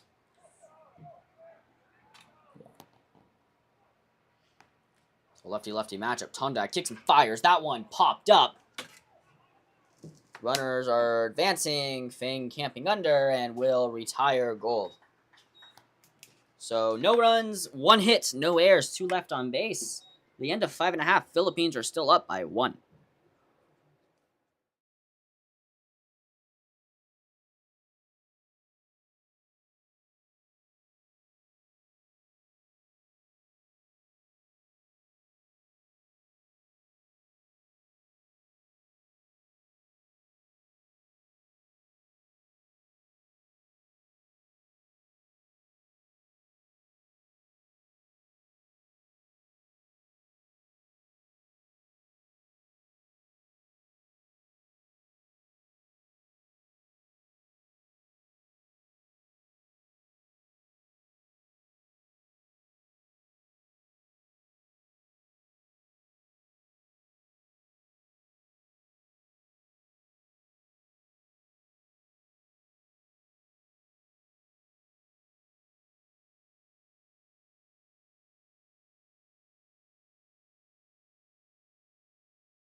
New arm on the mound, Elijah Feldman for the Israel Blue Sox, and the right-handed slinger is going to try to keep the lead where it's at. It'll be Troy Lewis, Koel Holguin, and Mays Borgmeyer. 5, 6, and 7 due up for this Philippines baseball team. And a wonderful shot there from our camera operator, Sam Silva. Really just a great job throughout this entire crew for the Philippines Baseball Filipino World Series as well as for this game. Yes. If I'm not mistaken, this is the first home game for the CCL That of the season. would be saying nothing against you, but they played a doubleheader against Team Victory back on July 3rd Got you. at Pierce College, and they played a one-off against the San Diego Bombers on July 2nd. They beat the Bombers 22-6. As that pitch is going to be taken, curveball not finding its mark. So the final numbers from Kellen Slotnick, 3 innings pitched, 2 hits, 1 run, not earned. So it came off of the air from Ben Lee, who was the batter at the time. 2 walks, no strikeouts, and a hit by pitch. Lizer Feldman tries to keep the game where it's at right here. We'll get a time, as I think something's not right with the signs. You know, as a pitcher, sometimes it can be a little infuriating when you don't remember the signs or the catcher doesn't remember the signs. Obviously, you've been playing for so long, you have your signs down to what you like and what you remember the best. But sometimes it always helps to take that extra mound visit and make sure you and your catcher are on the same page. Communication is pretty key in baseball, and that's something that coaches don't stress enough, is that one's going to be outside for a 2-2 count.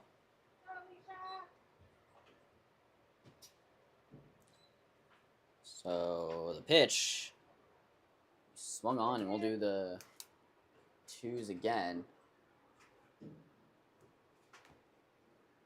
If you did miss any of the last week's World Series, all of the games that we were able to stream for Golden TV can be found on our YouTube channel that you're watching this on tonight.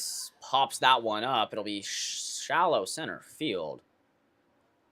Coming over to retire it, I believe, was the second baseman. So it'll be P4. Making a long trot for that one as Lewis goes down.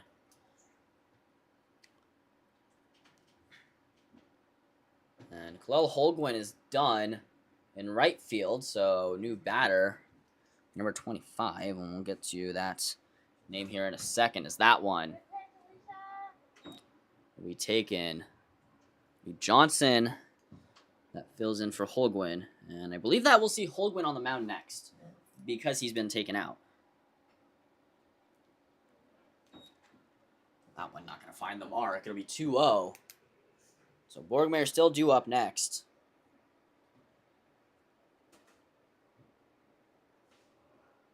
He's kicking fire from Fairchild. That one's going to be sliced foul.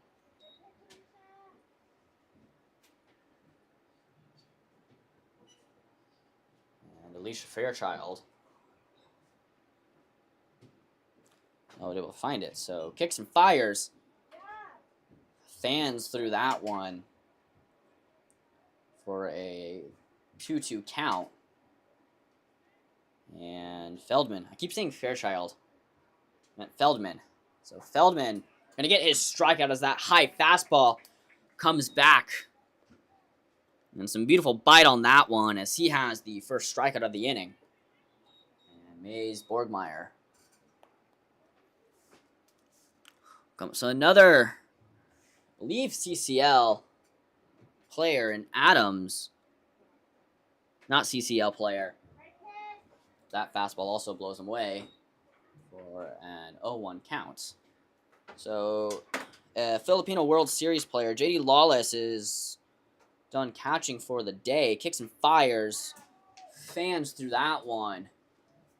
And I think he goes straight back to the fastball. Players have not been able to catch up to that one. I believe that's Brandon Adams. That's down there. And the fastball, he does go back to. So 2 straight strikeouts will end the inning as we go to the top of the 7th here on the Philippines YouTube channel.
Kalel Holguin into pitch, and I guess I called that one right as Johnson came in to hit for him to give some time for Holguin to warm up in the bullpen. You see the curveball there find the zone.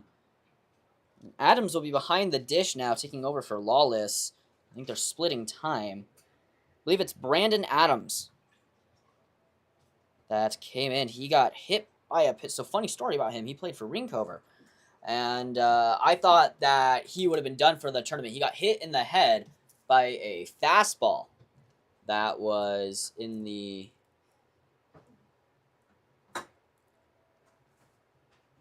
semifinal. So the throw not being able to be thrown down as no one was there. You don't want to throw an errant one.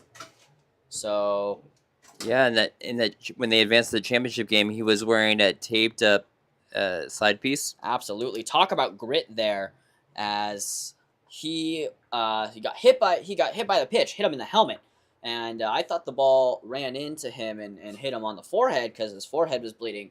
I ended up talking with him after the game. Obviously, in good spirits, he was fine. He was laughing and talking with his teammates. He just had to go get a pinch runner to get patched up. Holguin looks to deliver a first pitch strike for his first pitch of his outing. He kicks and fires, and that one's going to be on the corner for strike number one. And, talk about grit, like we were saying. Hit him in the helmet, and he was completely fine. The thing is, he had a chin protector that broke on him on Tuesday. And there was a sharp piece there that was... ran in and hit him, as that one's going to be a little dribbler over to Lewis. Lewis bobbles at the throw to Lee, and a beautiful scoop. It'll be a 5-3 putout for the first out of the inning. So talk about grit there from Brandon Adams, as he's able to play in that championship game, and he was in good spirits and played fairly well too. It was a 1-0 game in favor of Team SoCal for like the first, I believe, 3 innings. So Ube went up 1-0 Ube went up after 1-0, 2. yeah. Rinkover put up 3 in the third. Ube responded with 3 in the bottom of the fourth. And it was a 1-run game until the bottom of the sixth, where Ube put up 4 in that monstrous inning. They actually ended up hitting around the order. Right now we have a 1-0 count. And I believe that was Logan Nelson, who won the MVP trophy in honor of the passing of the Team Hawaii coach. Very classy touch by the Philippines there, as Klosek will fall to a 2-0 count, or get ahead in a 2-0 count. Kicks and fires. That one's going to be popped up. Will it stay in territory? It will. Holguin giving chase, and it's going to Find the bleachers. So someone's going home with a souvenir tonight. We were talking a little bit earlier in last week's broadcast where, sometimes having a foul ball, having the parking lot super close to the baseball field, sometimes the parking might be too good to be true. So, park close with warning. As Holguin is his way back to a 2-1 count, kicks and fires. That one touches the corner. I don't think Klosek liked that call. Just telling his body language, as that one will go to a 2-2 count. And able to work back is Holguin. The count even at 2. Looks in, kicks and fires. It'll be grounded foul, and we'll do it all over again. So Klosek, like you said, played at LMU last season. Don't have his numbers, but we should probably pull up his numbers from his LMU season. It'd be pretty fun.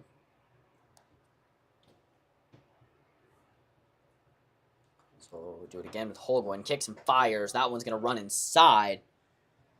Up and in fastball, and a 3-2 count. That's why they give you 4 balls. You can use that fastball as a setup pitch. And one of my favorite examples of a setup pitch, I can't quite remember who the pitcher was. It was back in the late 90s, early 2000s, I believe. And he would throw his fastball way high because his change or his curveball would just fall off a table and fall right into the strike zone, and he'd tunnel his fastball. So that way he could do that, and Klosick will draw a walk. As I think that fastball just didn't hit the spot that he wanted it to, didn't touch the corner. And it'll be Jacob Rosenfeld as Brandon Adams will come back up to the pitcher, talk with him a little bit. Rosenfeld strikeout swinging and a ground out to second base. Not a lot of defensive changes, just a lot of pitching switches. So Holcomb kicks and fires. Be a little inside.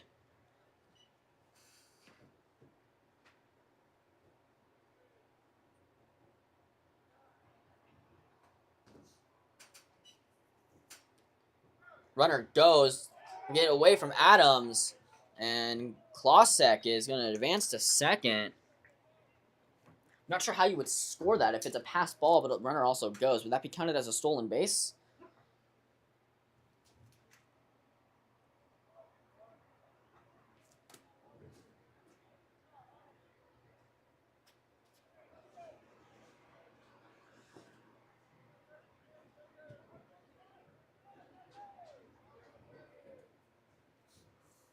The 2-0 count.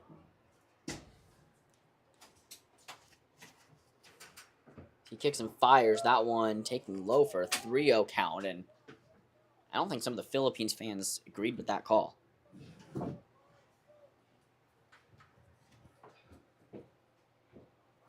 Holguin trying to keep the game where it's at right now. He kicks and fires. That one is going to be down there for a strike. It'll be a 3-1 count, and he's looking to make it a 3-2 count.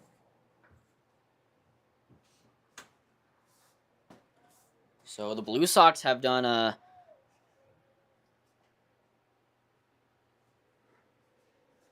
tough job at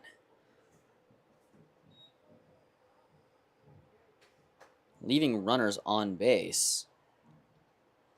And it's kind of hard to capitalize when you do. Well, first off, it's also a little hard to get runners on when you only have one hit in the game. Even after the walks, they're not able to capitalize on advancing them. As Holguin looks in, kicks and fires. That one's going to be skied. Adams giving chase. Will it stay in the yard? It will not. That one will hit the pavement outside. And go check your car to make sure that there are no dents. Giving some final words of advice. There's Holguin, and works back to a 3-2 count. It always feels good as a pitcher to be down 3-0, work back to a 3-2 count, and have a potential strikeout here.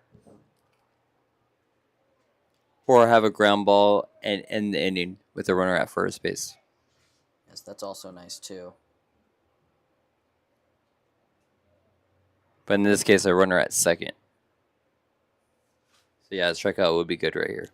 So that one's going to be grounded over to Lopez. Lopez going to make the play at third, slide head first into the tag. And they'll get the lead runner at third. So Rosenfeld will reach base on fielder's choice. And actually a smart play there from Lopez.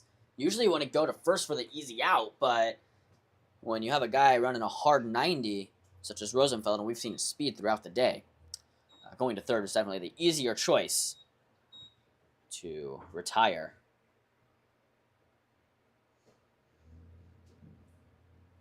So they get the lead runner, and runner in scoring position is now eliminated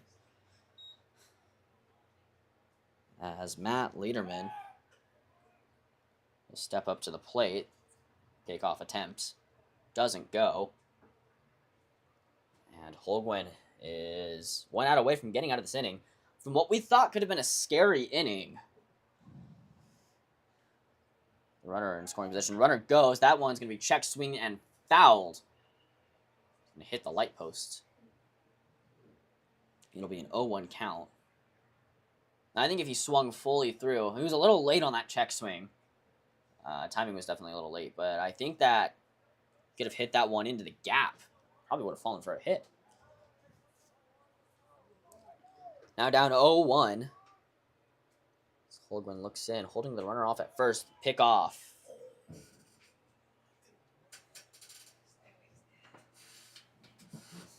As that one. Rosenfeld will get back in time. That's what I'm trying to say. So Holguin checks the runner. Kicks and fires. Runner fakes. Stay at first, and that one will stay on the outside part of the plate. We were talking at once. Sorry about that. Brandon Adams from SoCal Raincover will be going with the World Series All-Star roster to the Philippines because they made the first team this past week. All right. Throw down will not go from Adams, and stolen base. Or is it a defensive indifference? I always can't remember what it is, but no throw down for a stolen base. And now they don't have a force out at second, just have one at third, but Holguin is going to try and get the job done himself with a strikeout. 2-1 count. Checks the runner. Kicks and fires. That one going to miss the mark, and it'll fall to a 3-1 count. Holguin's going to try and keep the score where it is. It's a one-run ball game. Very close game, but anything could give here at any second. All it takes is one swing of the bat, and the Philippines will be down. Have some action in the bullpen, and that one kicks and fires. Going to be fouled back. It'll be a payoff pitch, 3-2 count. As Letterman shakes his head, makes some adjustments in his mind, and baseball is really just a game of adjustments. Minuscule adjustments here and there, but whether it be catching up to a fastball or sitting off speed and crushing a changeup, that comes down. A game of minute adjustments as Holguin checks the runner on the payoff pitch. We swung on, bloop to right field, and that one will fall. They're going to wave him home. The throw to home will be not in time. And throw's going to be a little errant. And we have a tied ball game as Leiterman will reach second off of a single and have an RBI. And we're tied at 1 apiece here. And Letterman, the Houston Christian player, drives in the first run of the ball game for Team Blue Sox. So 1 run on 2 hits and 1 error for the Blue Sox. 1 run, 3 hits, and no errors for the Philippines. As runner goes to third, that one not going to be thrown down, just a little high. So it'll be a stolen base, and the leading run will be 90 feet away. Seidel is going to try and make something happen here.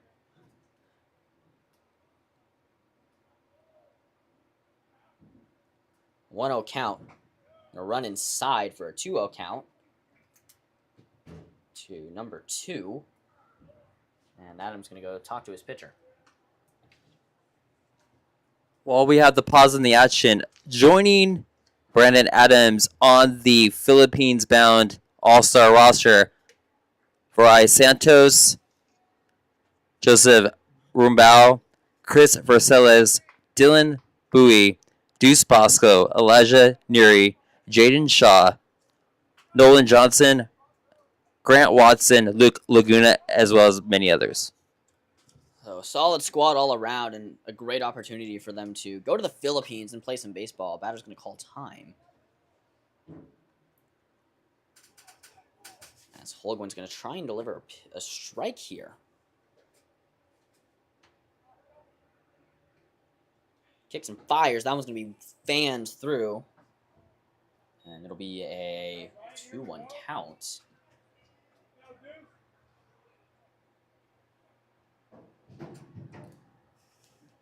So Seidel is going to try and make things happen. So Holguin looks in. The runner on third. Kicks and fires. That one's going to catch the outer part of the plate, and we're even at 2 with 2 outs to go, or with 2 outs in the inning to number 2. And 2's across the scoreboard. Number 2, 2-2 count and 2 outs. Absolutely. And one of the best to ever do it would say Deuce is wild as the pitch. Swung on a miss, strike 3, and Holguin gets out of it, but the damage has been done. 1 run left, 1 hit, no errors, and 1 run at the end of 6.5. Time to get up and stretch here at Monarch Field.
Alicia Feldman is done as Ethan Gibble steps on the mound, number 16, as Brandon Adams, number 77, will step up to the plate. So Feldman's final numbers on 1 inning pitched, perfection through that 1 inning with 2 strikeouts.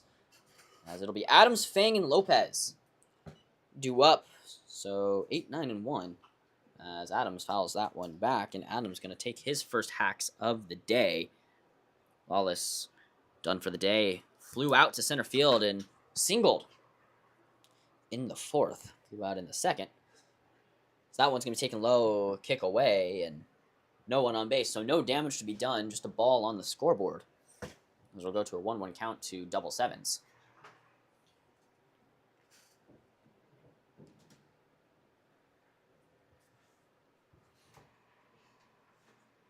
So kick and fire that one. Just a hair off the plate. Now, being a baseball fan yourself, how do you feel about the ABS system? I think it's a good idea. I think it'll definitely improve the game, especially with all of the new technology as we go to 2 apiece. 2 balls, 2 strikes. Hopefully you won't have those umpires that don't know how to call a strike. That one going to be taken on the outside for a 3-2 count. I'm not sure if you saw, there was a game a couple weeks ago where it was a middle-high fastball that was right down the middle, essentially, and the umpire called it a ball.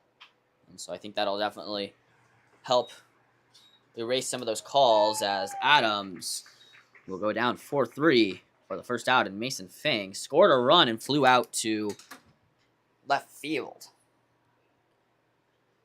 For his 2 plate appearances today, 0 for 1, had a hit by pitch, stolen base, and ended up coming around to score back in the 3rd inning for the lone run for the Philippines.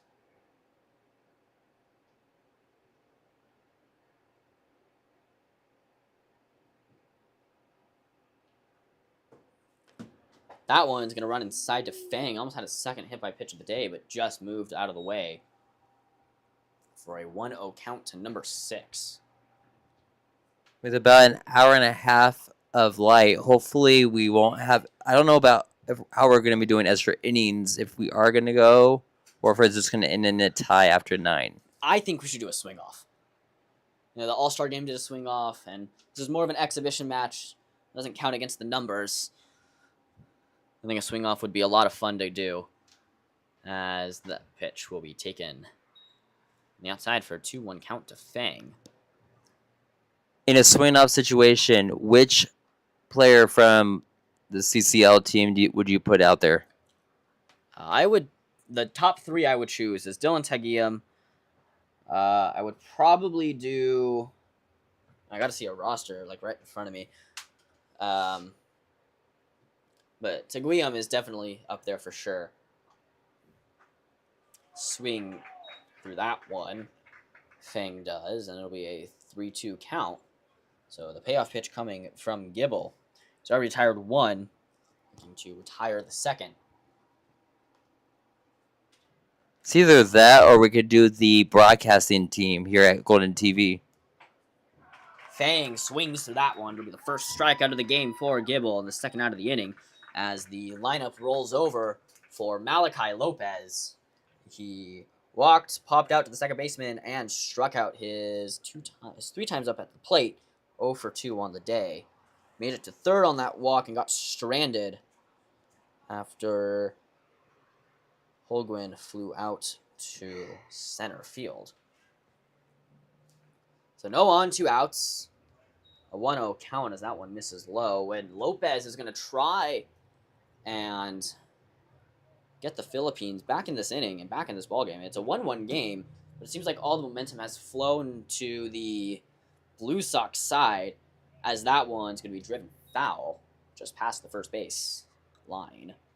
And it'll be a 1-1 count.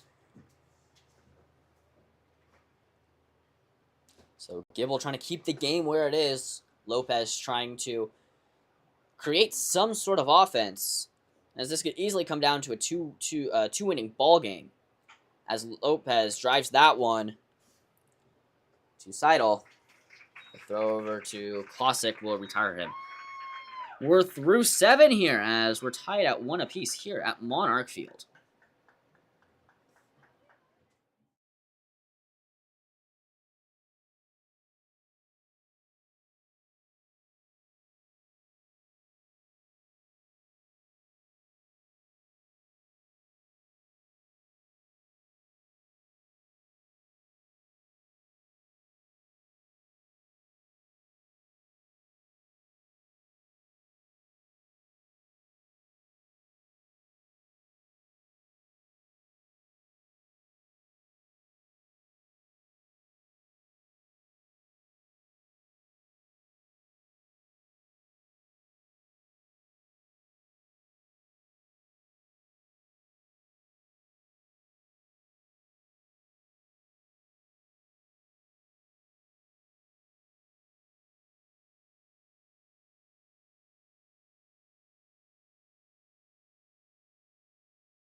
One hit, 1 run. That one is earned, 1 walk, 1 strikeout, and 1 inning pitch. Straight ones across the board for Kalel Holguin as he comes off the bump to make way for Jaden Bagaleos.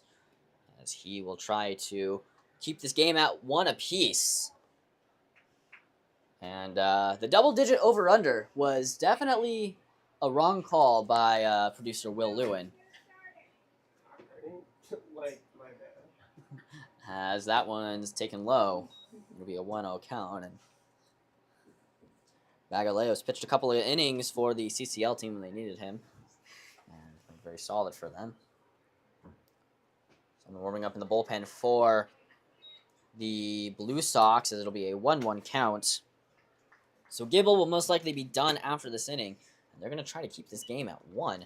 I am curious, though, if we will be playing extra innings. We were talking about that last inning. Is that one will find the center and the champion from last year, Bagalios, reaches on base. He was a member of the SoCal Blue team, the Triple Crown team that won last year, and they went 5-0 playing NorCal Torrente, I believe. And they were coached by Jackson Briscoe, who had never lost a game in the Filipino World Series until Saturday night at 7 p.m. against NorCal Ube. As that one kisses the corner for strike number 1 to Brendan McClure. Connor Pink still on deck.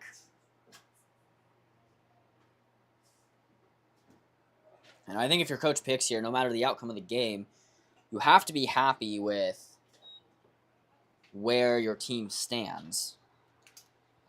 J.D. Lawless back on the mound, or back on behind the dish now, after Adams goes 0 for 1 with the groundouts.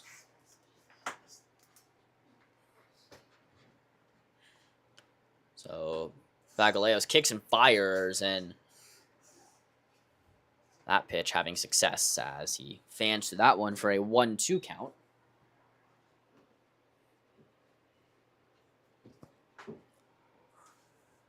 So McClure looking in. Bagaleos checks the runner, gets a sign, kicks and fires. That one going to be grounded. The throw from Lee. The throw back in time. It's a rare. Oh, it's not in time. They get the lead runner for the first out. It'll be a fielder's choice. Out in a rare 3-6-3 double play. You don't see that happen often. But McClure able to beat him out for a single. And Connor Pink will step in the box. Chance for a double play here. As that would eliminate the hit from Bagaleos. Kicks and fires to the righty as that one's going to find the lower part of the zone. It'll be a 0-1 count.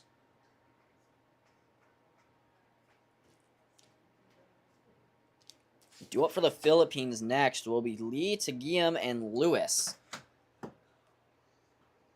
That one's going to be on the outside part for a 1-1 count.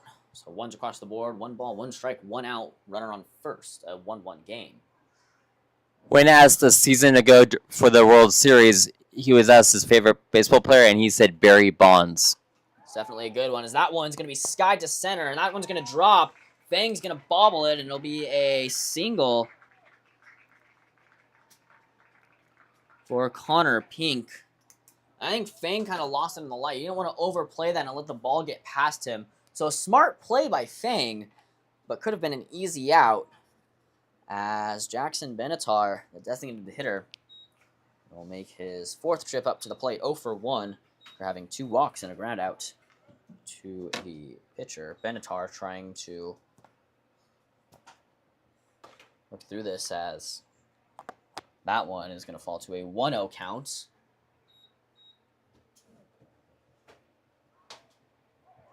So Bagaleos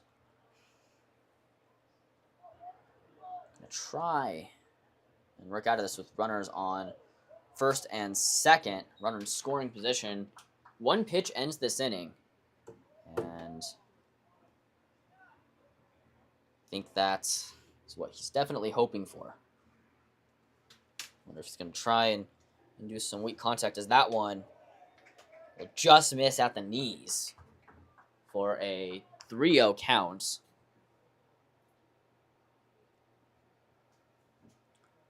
Jackson Benatar could work his 3rd walk of the game. Saw that a couple of times in the Filipino World Series, as he does. And I think if you're lawless, so Jackson Briscoe, I was going to say, if you're lawless, you could maybe go talk to your pitcher right now, but Briscoe stole the words out of my mouth, as he's going to take a quick trip to the mound. And none of my pens are working to score this walk.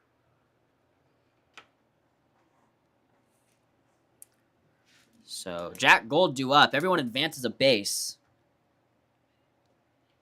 While we have this pause in the action, we do thank our fantastic broadcasting crews that we've had from NorCal and Nathaniel Thomas and Henry.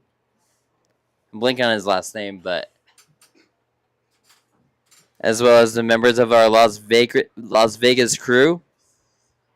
It's Henry Harrison. Yeah, sorry, Henry Harrison. As well as our Las Vegas group of Maya Perez, Ariel Meza, and Marcus Bray. Yeah. Definitely done a lot of great work. As Bagaleos kicks and fires, check swing, doesn't go through. And this is where the Philippines start to get in trouble. We've seen this throughout the CCL season where it becomes a walkathon almost.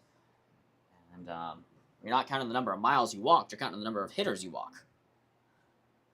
As he kicks and fires, that one's going to be check swing fouled back for a 1-1 count. And this is where they start to get in trouble. They start to try and pitcher try to play hero. Sometimes it's hard to, as that one's going to be popped up. It's going to stay in the infield. Infield fly rule not in effect. It'll be P6 for the second out of the inning, and the catcher, Ethan Swidler, will come up to the plate, and Bagaleos is 1 out away from keeping this game tied at 1 apiece. So he looks in, gets a sign, kicks and fires. That one taken high. It'll be a 1-0 count.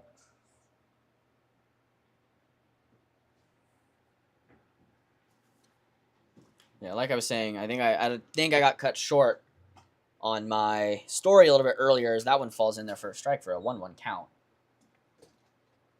As if your coach picks, you're happy with no matter what outcome it is.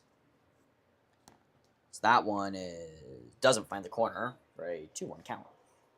You've seen these guys, first couple of games of the season, they were getting blown out of the water, and now they've battled back and grown as a group and developed a little bit more. And that's one of the mottos of the Philippines baseball group. That one's skied up. Lopez camping under it and will retire.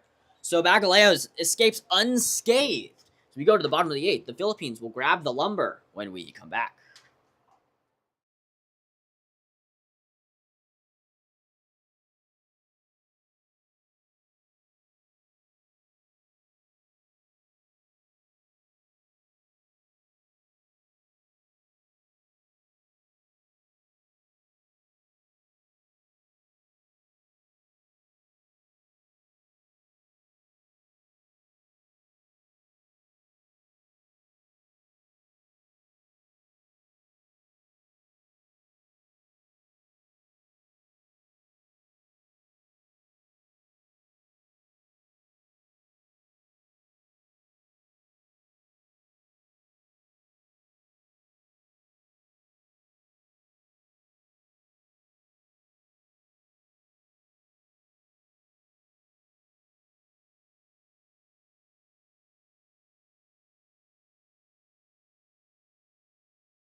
New pitcher on the mound will be Jackson Klein. So Ethan Gibble, 1 inning scoreless, no hits, no walks, and 1 strikeout.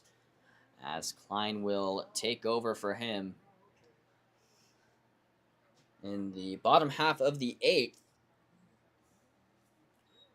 And this ball game comes down to an inning and a half, as Lee, Taguiam, and Lewis are due up for the Philippines, as that one falls in there for strike number 1. It'll be an 0-1 count. Klein trying to work fast. That one skied to right field. It will be not over his head.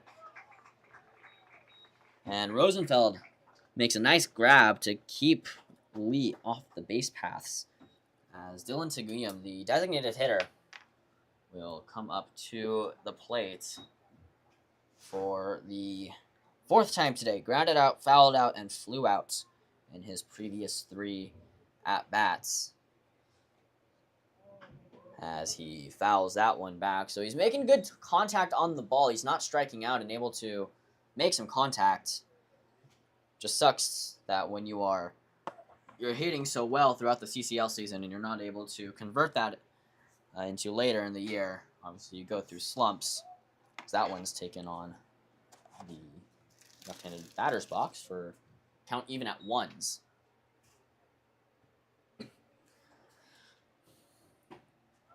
That one's going to fall down. It'll be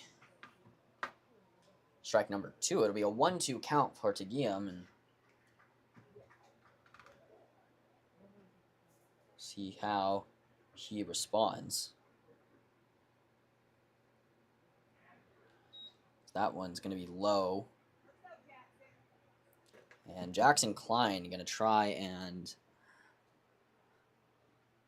get out of this inning and keep the game where it's at. As kicks and fires, grounded back, and we'll do the 2-2 count once more to Dylan Taguiam.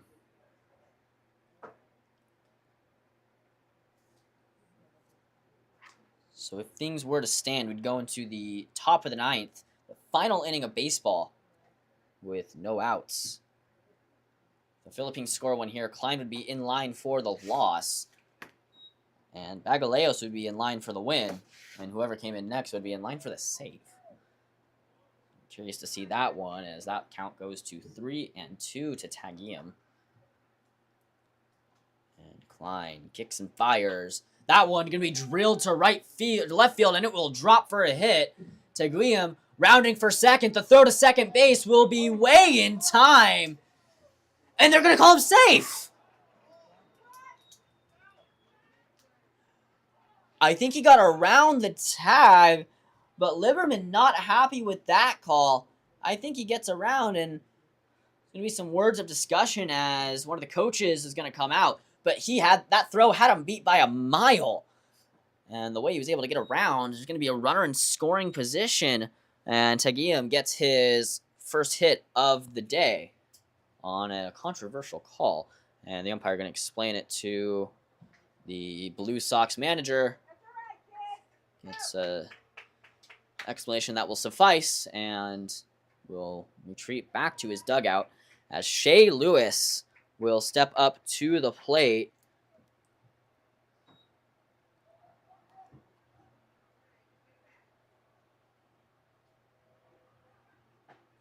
That one's going to be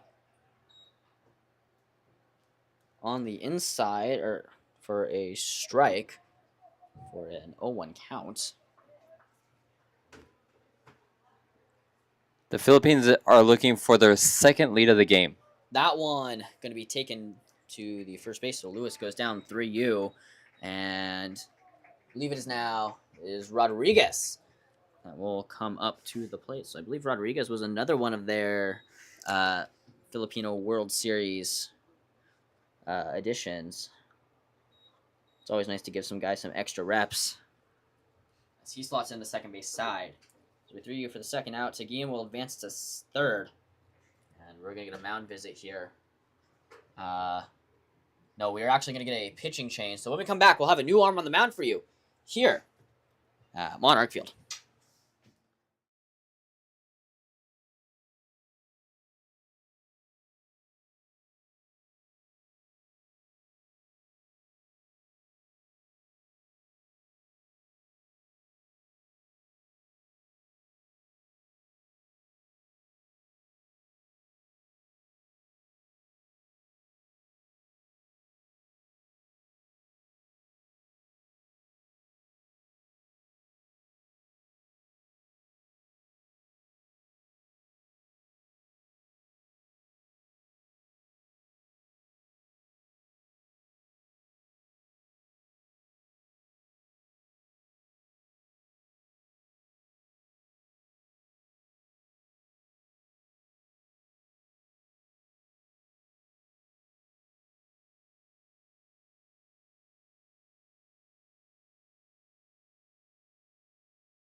So Jackson Klein is finished after 2/3 of an inning with 1 hit, no walks, no strikeouts.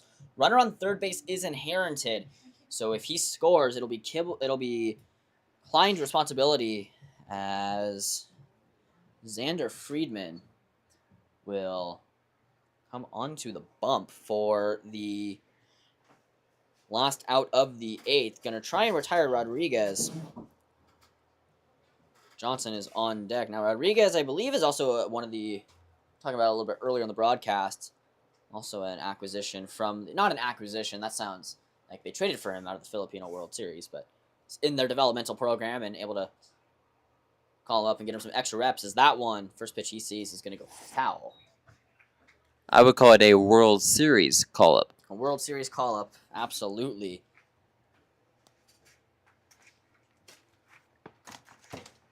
Let me see if we can try and find what team he played on. It'd be very nice to see. I believe that's Mateo Rodriguez from SoCal Rinkover. Played in the middle infield. Scored a run, had a single, or had 2 hits in the finals game. I believe that's Mateo Rodriguez. I don't see why it would not be. He can play both sides of the middle infield.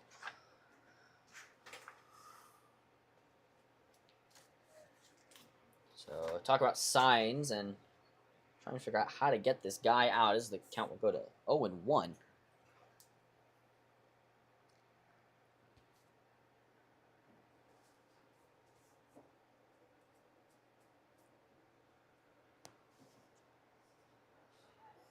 So Friedman going to try and work out of this inning. Selects his pitch grip. Kicks and fires.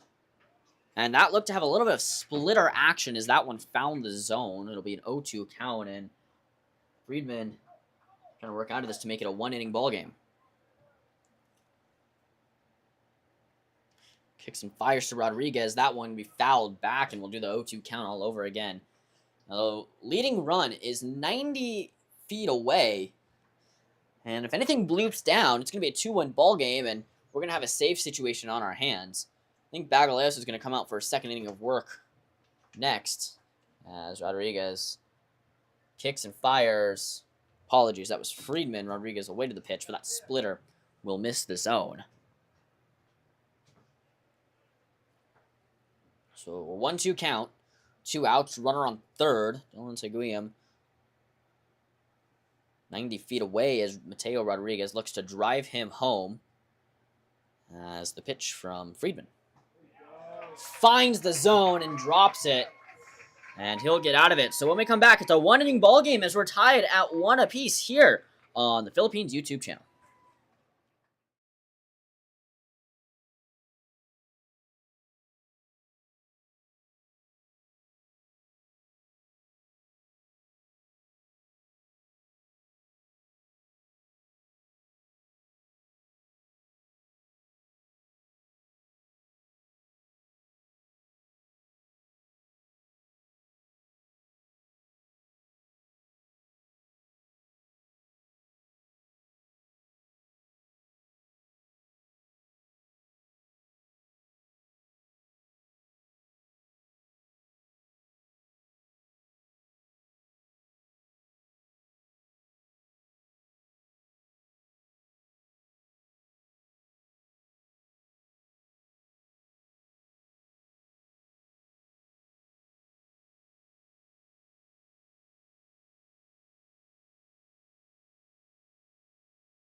Welcome back to Monarch Field. Jonas Tawney joined alongside of Eric Owens, who's actually on the field right now asking about the rules of extra innings if we go there. We're in the top of the ninth. We're tied at 1 apiece. And Dylan Adams looking to keep the lead at where it is to give the bats of the Philippines a chance to walk this game off. You can see in the background Will Pickett's making a nice little trot over back to his dugout. So the righty will look for some options. Kicks and fires. That one's going to be swung through. And Adams played the closer role predominantly in the season last year. In this previous season. As he swings through that one, it'll be 0-2 count.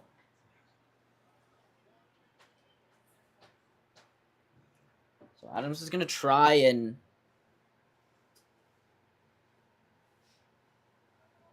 hold this game. Kicks and fires that one. He's going to lose the immaculate inning. First ball. It'll be a 1-2 count. So credited with the hold, it will be Bagaleos so far, as he was able to keep this game at 1-0 or 1-1. I believe Valencia, he was in line for the win, and then Logan allowed a run, as that one's going to be fouled back, and we'll do a 1-2 count. So Noki and Tondag, I believe, also are in line for a hold as well, or also receive a hold on their record, same with Bagaleos, if I am not mistaken. Holds.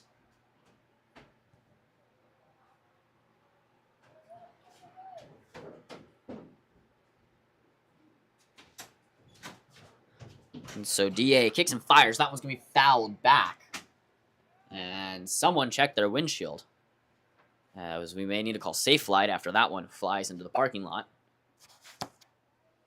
And that is why I always take the metro over here to LA Valley College. Great ride. Just a step away from the North Hollywood station. That one gets fouled back off the netting, and we'll do the 1-2 count once again. And public transportation here in LA is always something that's very, very effective. Also very cheap, and something that's always fun to do every so often. So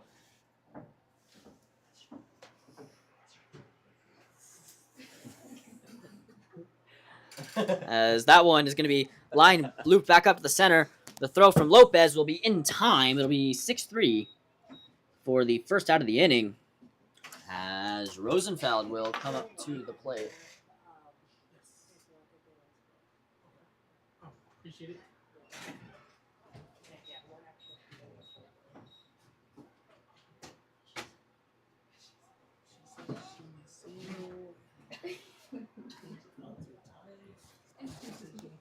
We would be playing the 10th inning.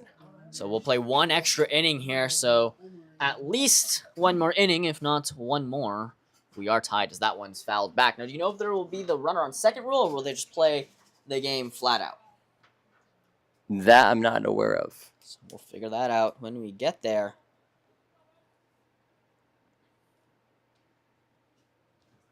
It might be a situation where we have the broadcast team with a runner at second base. That would be... Throw me out there, coach. I can try and score a run for you. As that one's going to be lined back up the center. Lopez not able to get there. And Rosenfeld will be 270 feet away from leading this, as Liederman, the man in the hot corner, Matt Liederman, single and RBI, stole a base, and then grounded out to the shortstop and grounded out to the second baseman. 7th, 5th, and 2nd inning, respectively. He comes back up, and DA is going to try and work a double play ball. He kicks and fires. That one taken on the outside half for strike number 1. It'll be an 0-1 count. But like you said, Jonas, earlier, you are the master of the walk-off. You've had 2 in the Filipino World Series. Let's see if we can get a third. That would be a very fun week and a half of broadcasting. It's fouled back, so we'll do the 0-2 count. As Liederman is going to try and give the Blue Sox some more runners.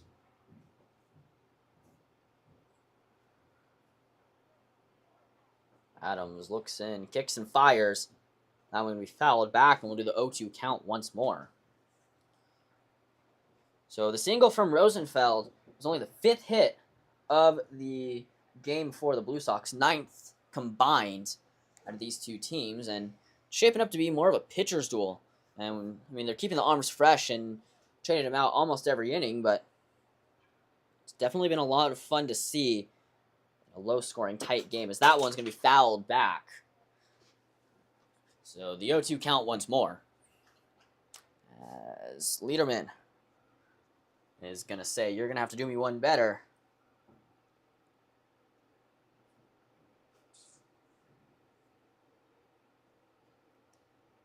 As Adams tries to best him in this pitch. The kick and fire, that one finds the outer part of the plate. And Liederman not happy with that call, but he goes down looking on strikes. And there'll be 2 outs in the inning as A.J. Seidel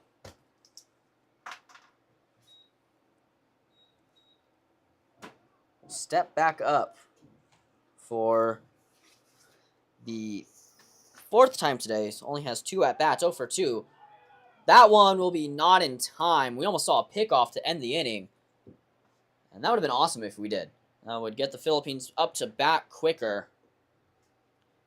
And their defense is harboring for at-bats right now. So they're going to try and walk this one off. So Adams checks the runner. Runner goes, fakes the go. It'll be a 1-0 count.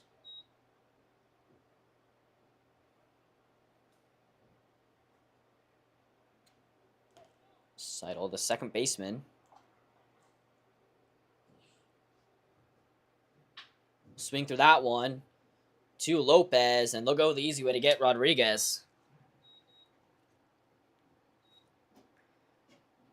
So a fielder's choice will end the inning. So the Philippines will come back and swing the lumber to try and walk this game off here in the bottom of the 9th. Up next.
Xander Friedman back out on the bump, pitched a third of the 8th inning, struck out Mateo Rodriguez to end the 8th, and is back out for the bottom of the 9th.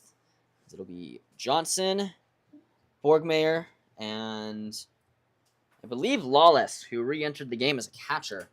I'll be curious to see if they try to pinch hit, but the game is tied.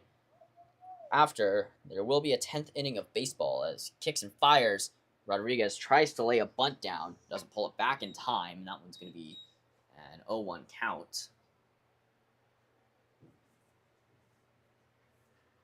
But if a walk-off happens, that would be great as well.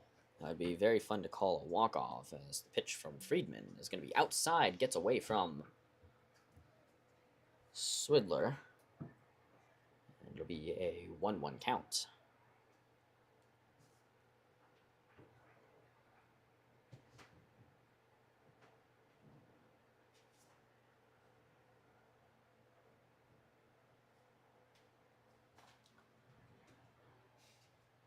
So Friedman kicks and fires. That one's going to be chopped to third base. The throw will be in time, and Rodriguez is fast, but Liederman is faster as he throws him out, and Mays Borgmeyer will step back up to the plate. Walked, flew out to left, and struck out swinging in his 3 plate appearances, 0 for 2 on the day, withdrawing a walk, stranded on first after, I believe that was Lawless, flew out to center field in his first at-bat. So that one's going to find the zone right down Broadway for strike number 1. It'll be in 1-0 count, or 0-1 count.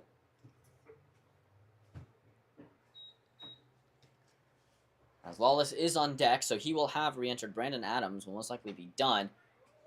There's another good frame there from the catcher, and definitely one of the things that has grown as the game has as well is framing.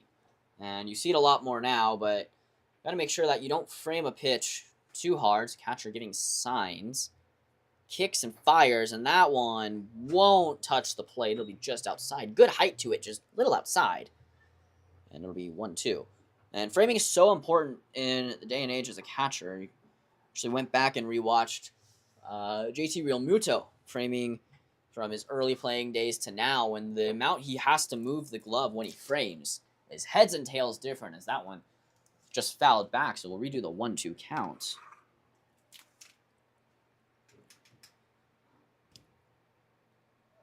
So Borgmeyer looking to keep this at-bat alive as that one inside for 2 apiece.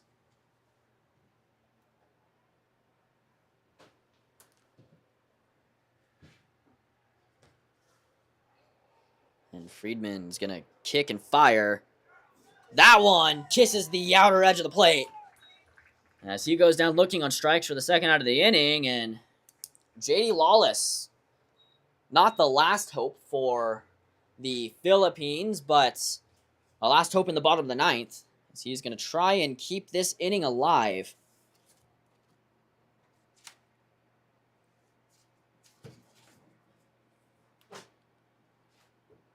So the kick and the fire, that one will be grounded.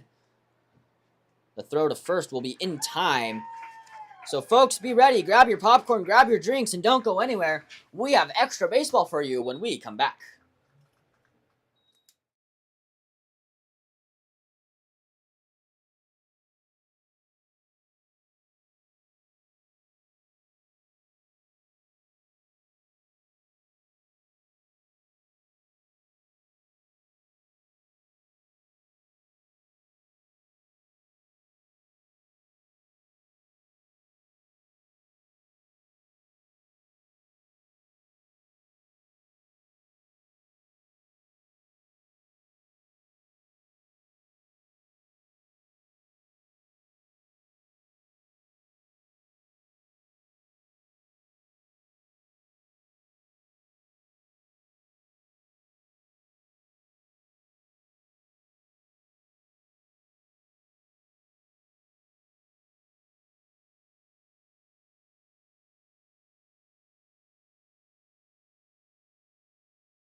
We welcome you to the top of the 10th inning here from LA Valley College.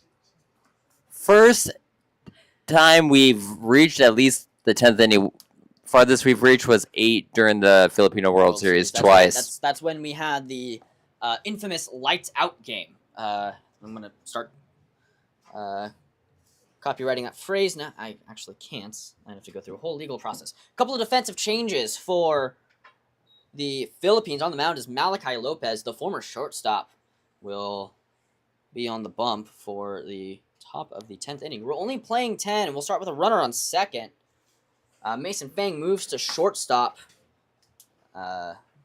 Johnson will move to center, and Troy Lewis will re-enter the game at right field. So Seidel will start on second base.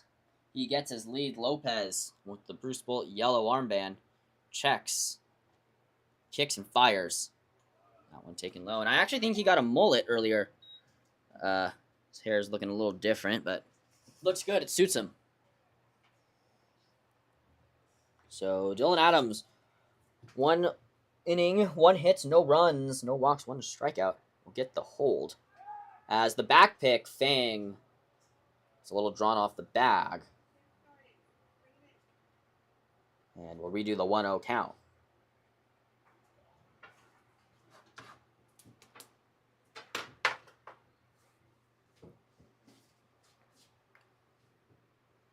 So Lieberman going to try and extend the lead here, tied at 1 apiece in the top of the 10th as he fouls that one back for a 1-1 count to number 1. As you were saying, we had a now 10-inning game. I'm coming off of a day where I worked the rain giveaway for Shohei Ohtani. It was a great day. But yeah, it was a tough game. Absolutely. It had to be busy too. Had to be a busy day at the ballpark for that Ohtani ring giveaway, as that one will fall to 1 and 2.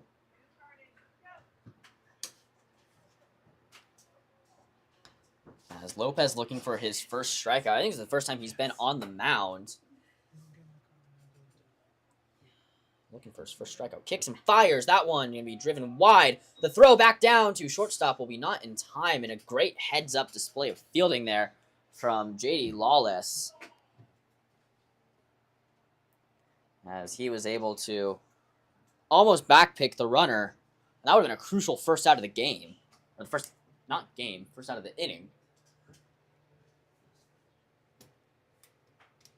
So Lopez working in a 2-2 count.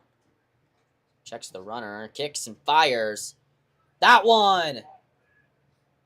Not falling for a strike, and Lawless not able to keep a cover of that. So the leading runner will be 90 feet away.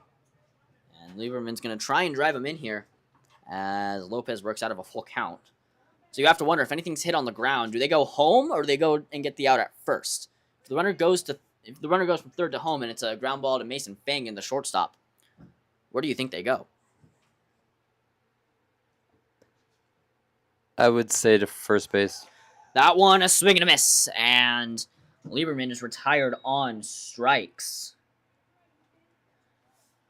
It'll be McClure and Connor Pink. The next two due up, and Lieberman not happy with himself.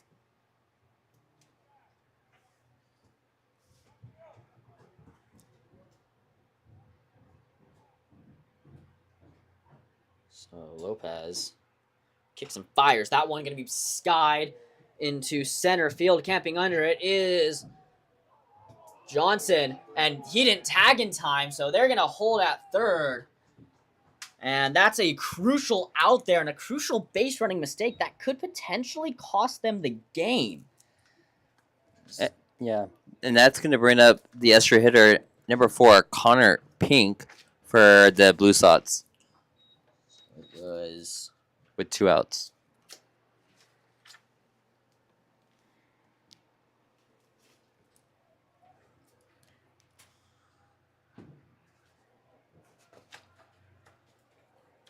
So Lopez, 1 out away from getting out of this inning, which could be very big for him.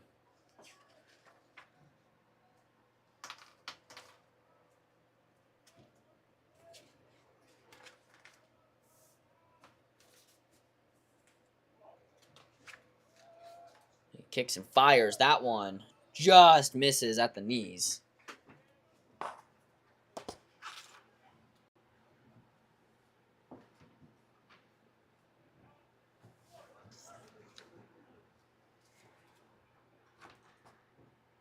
So the kick and fire. That one. Curveball had a little bit of drop action and falls for a strike for a 2-1 count. And Lopez, the leading run 90 feet away, could be the definition of clutch here, as he could absolutely clutch up. He kicks and fires. That one taken on the outside. It'll be a 3-1 count. And a walk isn't detrimental here, but the lineup will flip over, and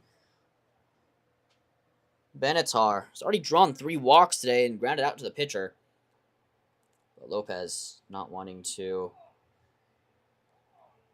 take on any more runners. That one is going to be too low, and Benatar will come up. So you got runners on first and third, as Jackson Benatar will step up for the 5th time today. 3 walks and a ground out. So he's 0 for 1 still.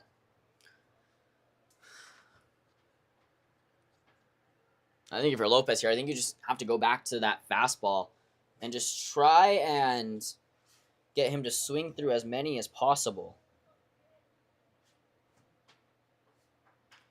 So that curveball will be foul, and that was a dangerous pitch. Long strike down into the bullpen, and I don't think that got enough drop to where he wanted it to. You kind of hung the curveball middle, and Benatar was able to get around it, but a little bit too late. As the count will fall to 0-1. So Malachi Lopez is working on getting out of this inning. Kicks and fires. That one just misses the outside part of the plate. Count will fall even at 1 apiece. Runners on first and third here in the top of the 10th. We're only playing the top of the 10th inning here, and then we'll call it a game. As Lopez kicks and fires, that one taken low. It'll be a 2-1 count. And every pitch here crucial for Lopez, as he doesn't want to give up bases loaded. That would bring up Jack Gold. Flew out and popped out his 4 times up at the dish. But obviously you want to save your arm. You don't want to blow it out too much. 10 was called. It could be icing Lopez, as he still stays set and ready on the bump, getting his pitch.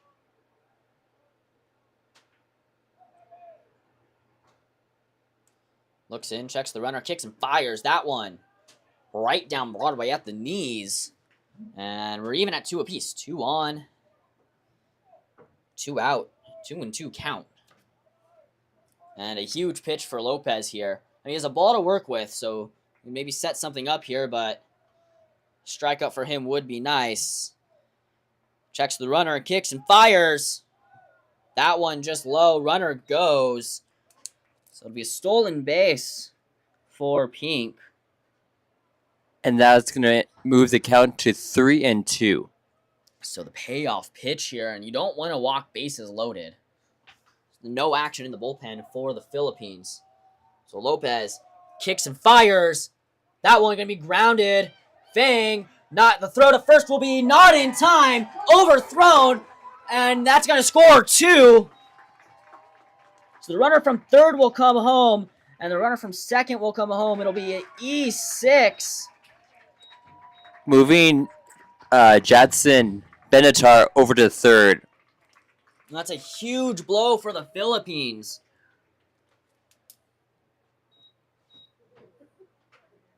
As they go down 2, they were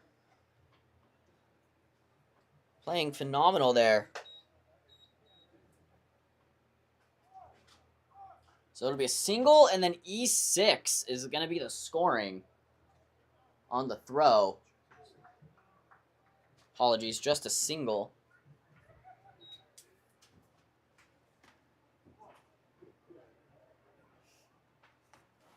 So Lopez kicks and fires. That one taken low. It'll be a 1-0 count.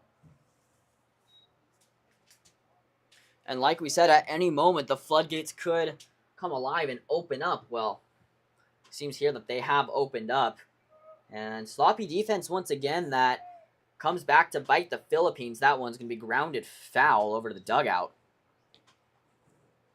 as the count falls to 1-1. Earlier in the year, during the first stint up north, I believe it was against San Francisco back in June.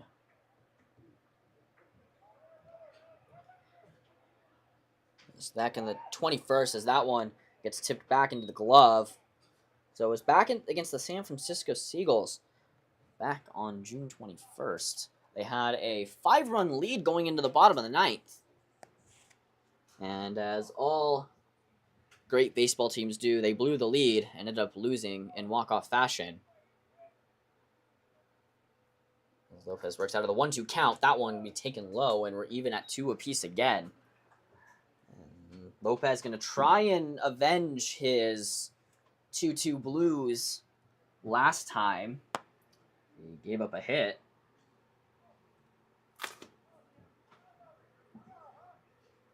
Kicks and fires. Swung over that one and gets his second strikeout. So the Philippines have their work cut out for them as they're down to their final 3 outs. They're down by 2 as we go into the bottom of the 10th.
New arm on the mound for the Israel Blue Sox. Before we get to that, let's take a look at Xander Friedman's final numbers. 1.1 innings pitched, no runs, no hits, no errors, no walks, and 2 strikeouts. As number 8 for the Israel Blue Sox, Ira Silverberg. Let's go. Steps up onto the bump, looking to close this one out for save opportunity.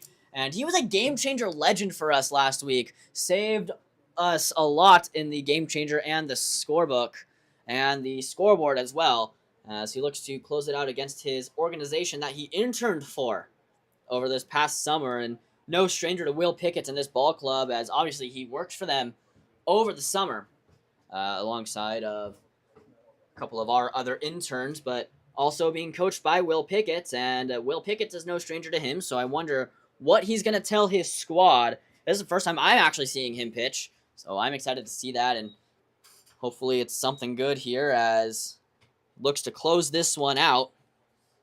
So Lopez in line for the loss, Friedman in line for the win, and Silverberg has a save opportunity here.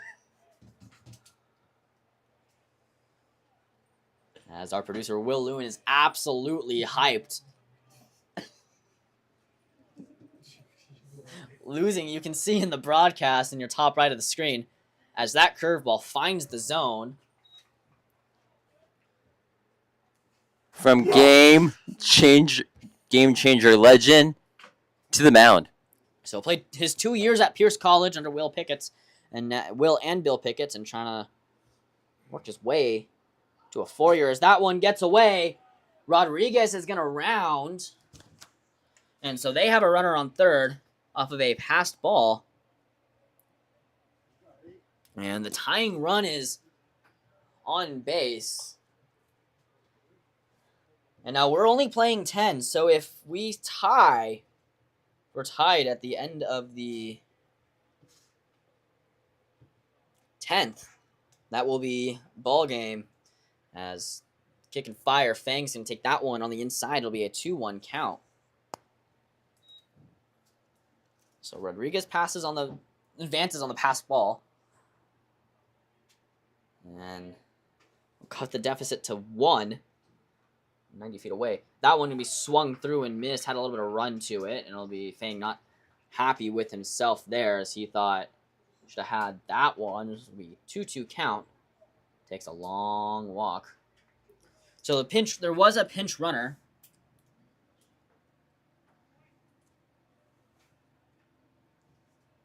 Oh wait, no, I'm actually a little. That one is going to be blocked. I misread my scorebook on my end, so it'll be JD Lawless is actually the one who advanced, not Rodriguez. So apologies on my end for that. So the catcher, JD Lawless, on third, trying to score this run as Mason Fang skies that one foul in playable territory. It'll hit the top of the dugout. And all of the coaches were running for cover to make sure that they didn't get hit. And Ira lost his hat, letting the flow out, letting the mullet ride, if you will. And he's going to try and let this fastball ride here, or this next pitch ride, is payoff pitch coming to Mason Fang.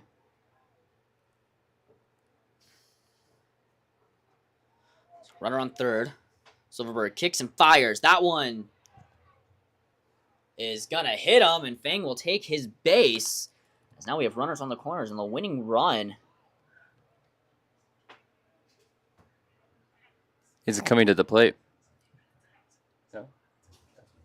He's on first base. No, the winning run is at the plate, as it is Malachi Lopez. So he has the chance to play hero here. After pitching in the top of the 10th, where the Blue Sox scored 2.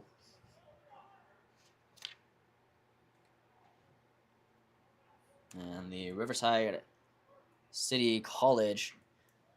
And it's going to bunt, lay a beautiful bunt down. Silverberg is going to throw to first, and it's not going to be in time. It's going to be overthrown. Lawless is going to round third, come home. Ball still not there. Fang rounds third, and it's going to stay. So it's a 1-run ball game with no outs and a beautiful bunt executed. And I believe it'll just be a hit. So it'll be a single from Lopez. Fang will get to second on the throw. And we're going to have a mound visit here. So you have your winning run in scoring position. And try and get out of this. So 3-2 ball game. Tying run is 90 feet away. Winning run is 180 feet away. No outs on the board. Ben Lee and Dylan Tagium, and the next two that are due up, and they're pretty solid ball to barrel contact hitters.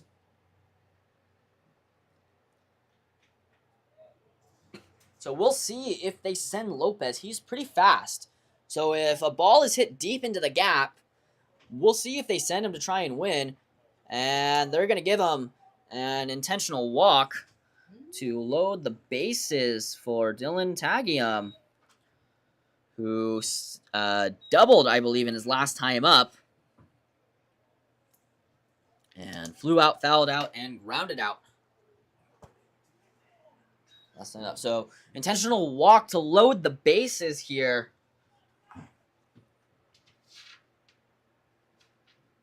That's the pitch to Tagium. It's going to run inside. It'll be a 1-0 count, and definitely has to be a lot riding on, not a lot riding on this game, but the stakes not even that high. It's an exhibition match, but being a pitcher in a bases loaded situation, no outs as Tagium turns on that one, and that's going to bloop down for a hit. Fang will score. Everyone else rounds second, and everyone is safe, and we're tied at 3 apiece off of a bloop single from Dylan Tagium, and Shea Lewis has a chance to be the man of the match. and win this game in walk-off fashion for the Philippines. And Malachi Lopez no longer in spot for the loss as Ira Silverberg blew the save opportunity. And we're going to get a visit. Now, that ball was fair. That was fair by about a ball and a half. And the umpire's going to have to explain that to the coach. But that was a fair ball. It did land in fair territory. If not, it did land on the line. It was fairly close, but still fair. And we have a tie ball game with no outs and bases loaded. And now that intentional walk to Ben Lee, it might be coming back to bite them. Yeah, they might. So you have Lewis, Rodriguez, and Johnson, I believe, are your next three up. And I think if you have a ground ball, you go home because that will eliminate the winning run. Anything deep in the outfield scores. And if you're Silverberg here, you're in a really tough spot. As that one is going to be taken high. A great stop there by Swidler. That pass ball could definitely have ended the game. So that one's going to be driven. It'll be foul, so we'll do the 1-1 count.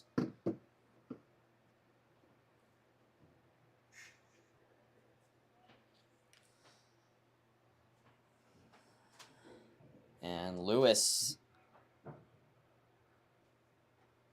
looking to play hero in this one. It's the pitch from Silverberg. Swung on and missed. Lost his bat in his backswing. And it'll be a 1-2 count, and Silverberg is one pitch away from getting the final strike of the first out. And what could be a huge out, because now a double play ends the inning and ends the game in a tie, as opposed to a loss. As that one's going to be driven, it will not fall, and they're not going to tag, so it'll be the first out of the inning. And Lopez, smart play to stay at third, as it was a shallow fly out to Gold and a dime of a throw to Swidler.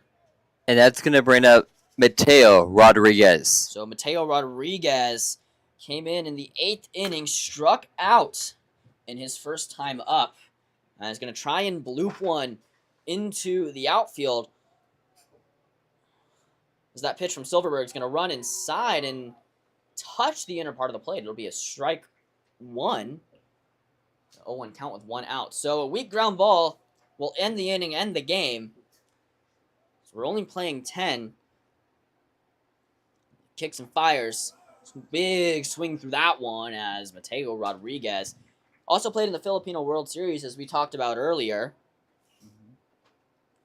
Very solid out. It made it all the way to the finals and was runner-up with SoCal Ringcover. Rodriguez had 2 hits, a walk, a run scored, and a flyout. So that one's going to be low, but a nice block by Swidler. And we don't talk enough about how crucial it is to have a good fielding catcher behind the plate. A lot of stuff can get past, and he's not good. As Silverberg will fan Rodriguez on what looked to be a low fastball. So the Philippines down to their final out to try and take this lead. As number 25, Johnson, will step back up. And he came in the 6th, struck out and grounded out in his only 2 at-bats. Lopez 90 feet away, the winning run. Now anything hit in the ground or on the field or in the ground, that one's going to be fouled back and hit the netting right in front of us.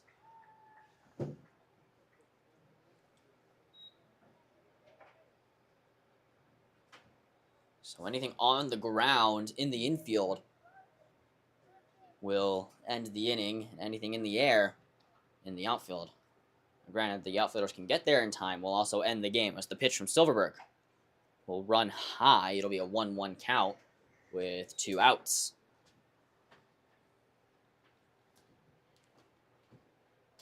So 2 runs scored in the top of the 10th for the Blue Sox. 1 scored in the 7th to tie the game. The Philippines initially took the lead in the 3rd out of a sac fly. That one's going to be popped up in foul territory, giving chase to Swidler, and that's going to land right in front of the Philippines dugout. And now the Blue Sox are 1 strike away from ending the inning. And I believe you said we're only playing 10 so far this game. 10. And that's it. So we'll play this last final inning and this final out. And Silverberg could try and get out of it, but stranding bases loaded with no outs definitely blows. You did get 2 runs out of it, though, as he kicks and fires. That one is going to be lined. Will it get down? It will not. It'll be a P6 for the 3rd and final out of the inning. Ladies and gentlemen, that will be the ball game. Thanks again for coming out here to LA Valley College for the Israel Blue Sox taking on your Philippine baseball group. For all of us here with the Philippine baseball group, make sure you pick up all trash and personal belongings. We do thank you, and have a great night. So that will end the game, as no one gets the win or the loss or the save. I think us as fans win, as we got extra baseball on a nail-biter of a game. So we thank you all for everyone who tuned in from wherever you may be, whenever you tuned in. We thank you for tuning in to the Philippines baseball group this past week and a half for a phenomenal week of baseball, as this concludes the PBG summer. We look forward to seeing you all next summer. And if you want any updates, be sure to follow our Instagram at Philippines Baseball Group. And you can find us on Twitter and TikTok as well. And if you have any information or any questions about signing your child up for any of the teams, message us on Instagram. We thank you so much for tuning in from wherever you may be. And we say so long and good nights. And have a wonderful school year to all of our student athletes in the upcoming year. So long, and have a great night, everyone. Have a good night, everyone.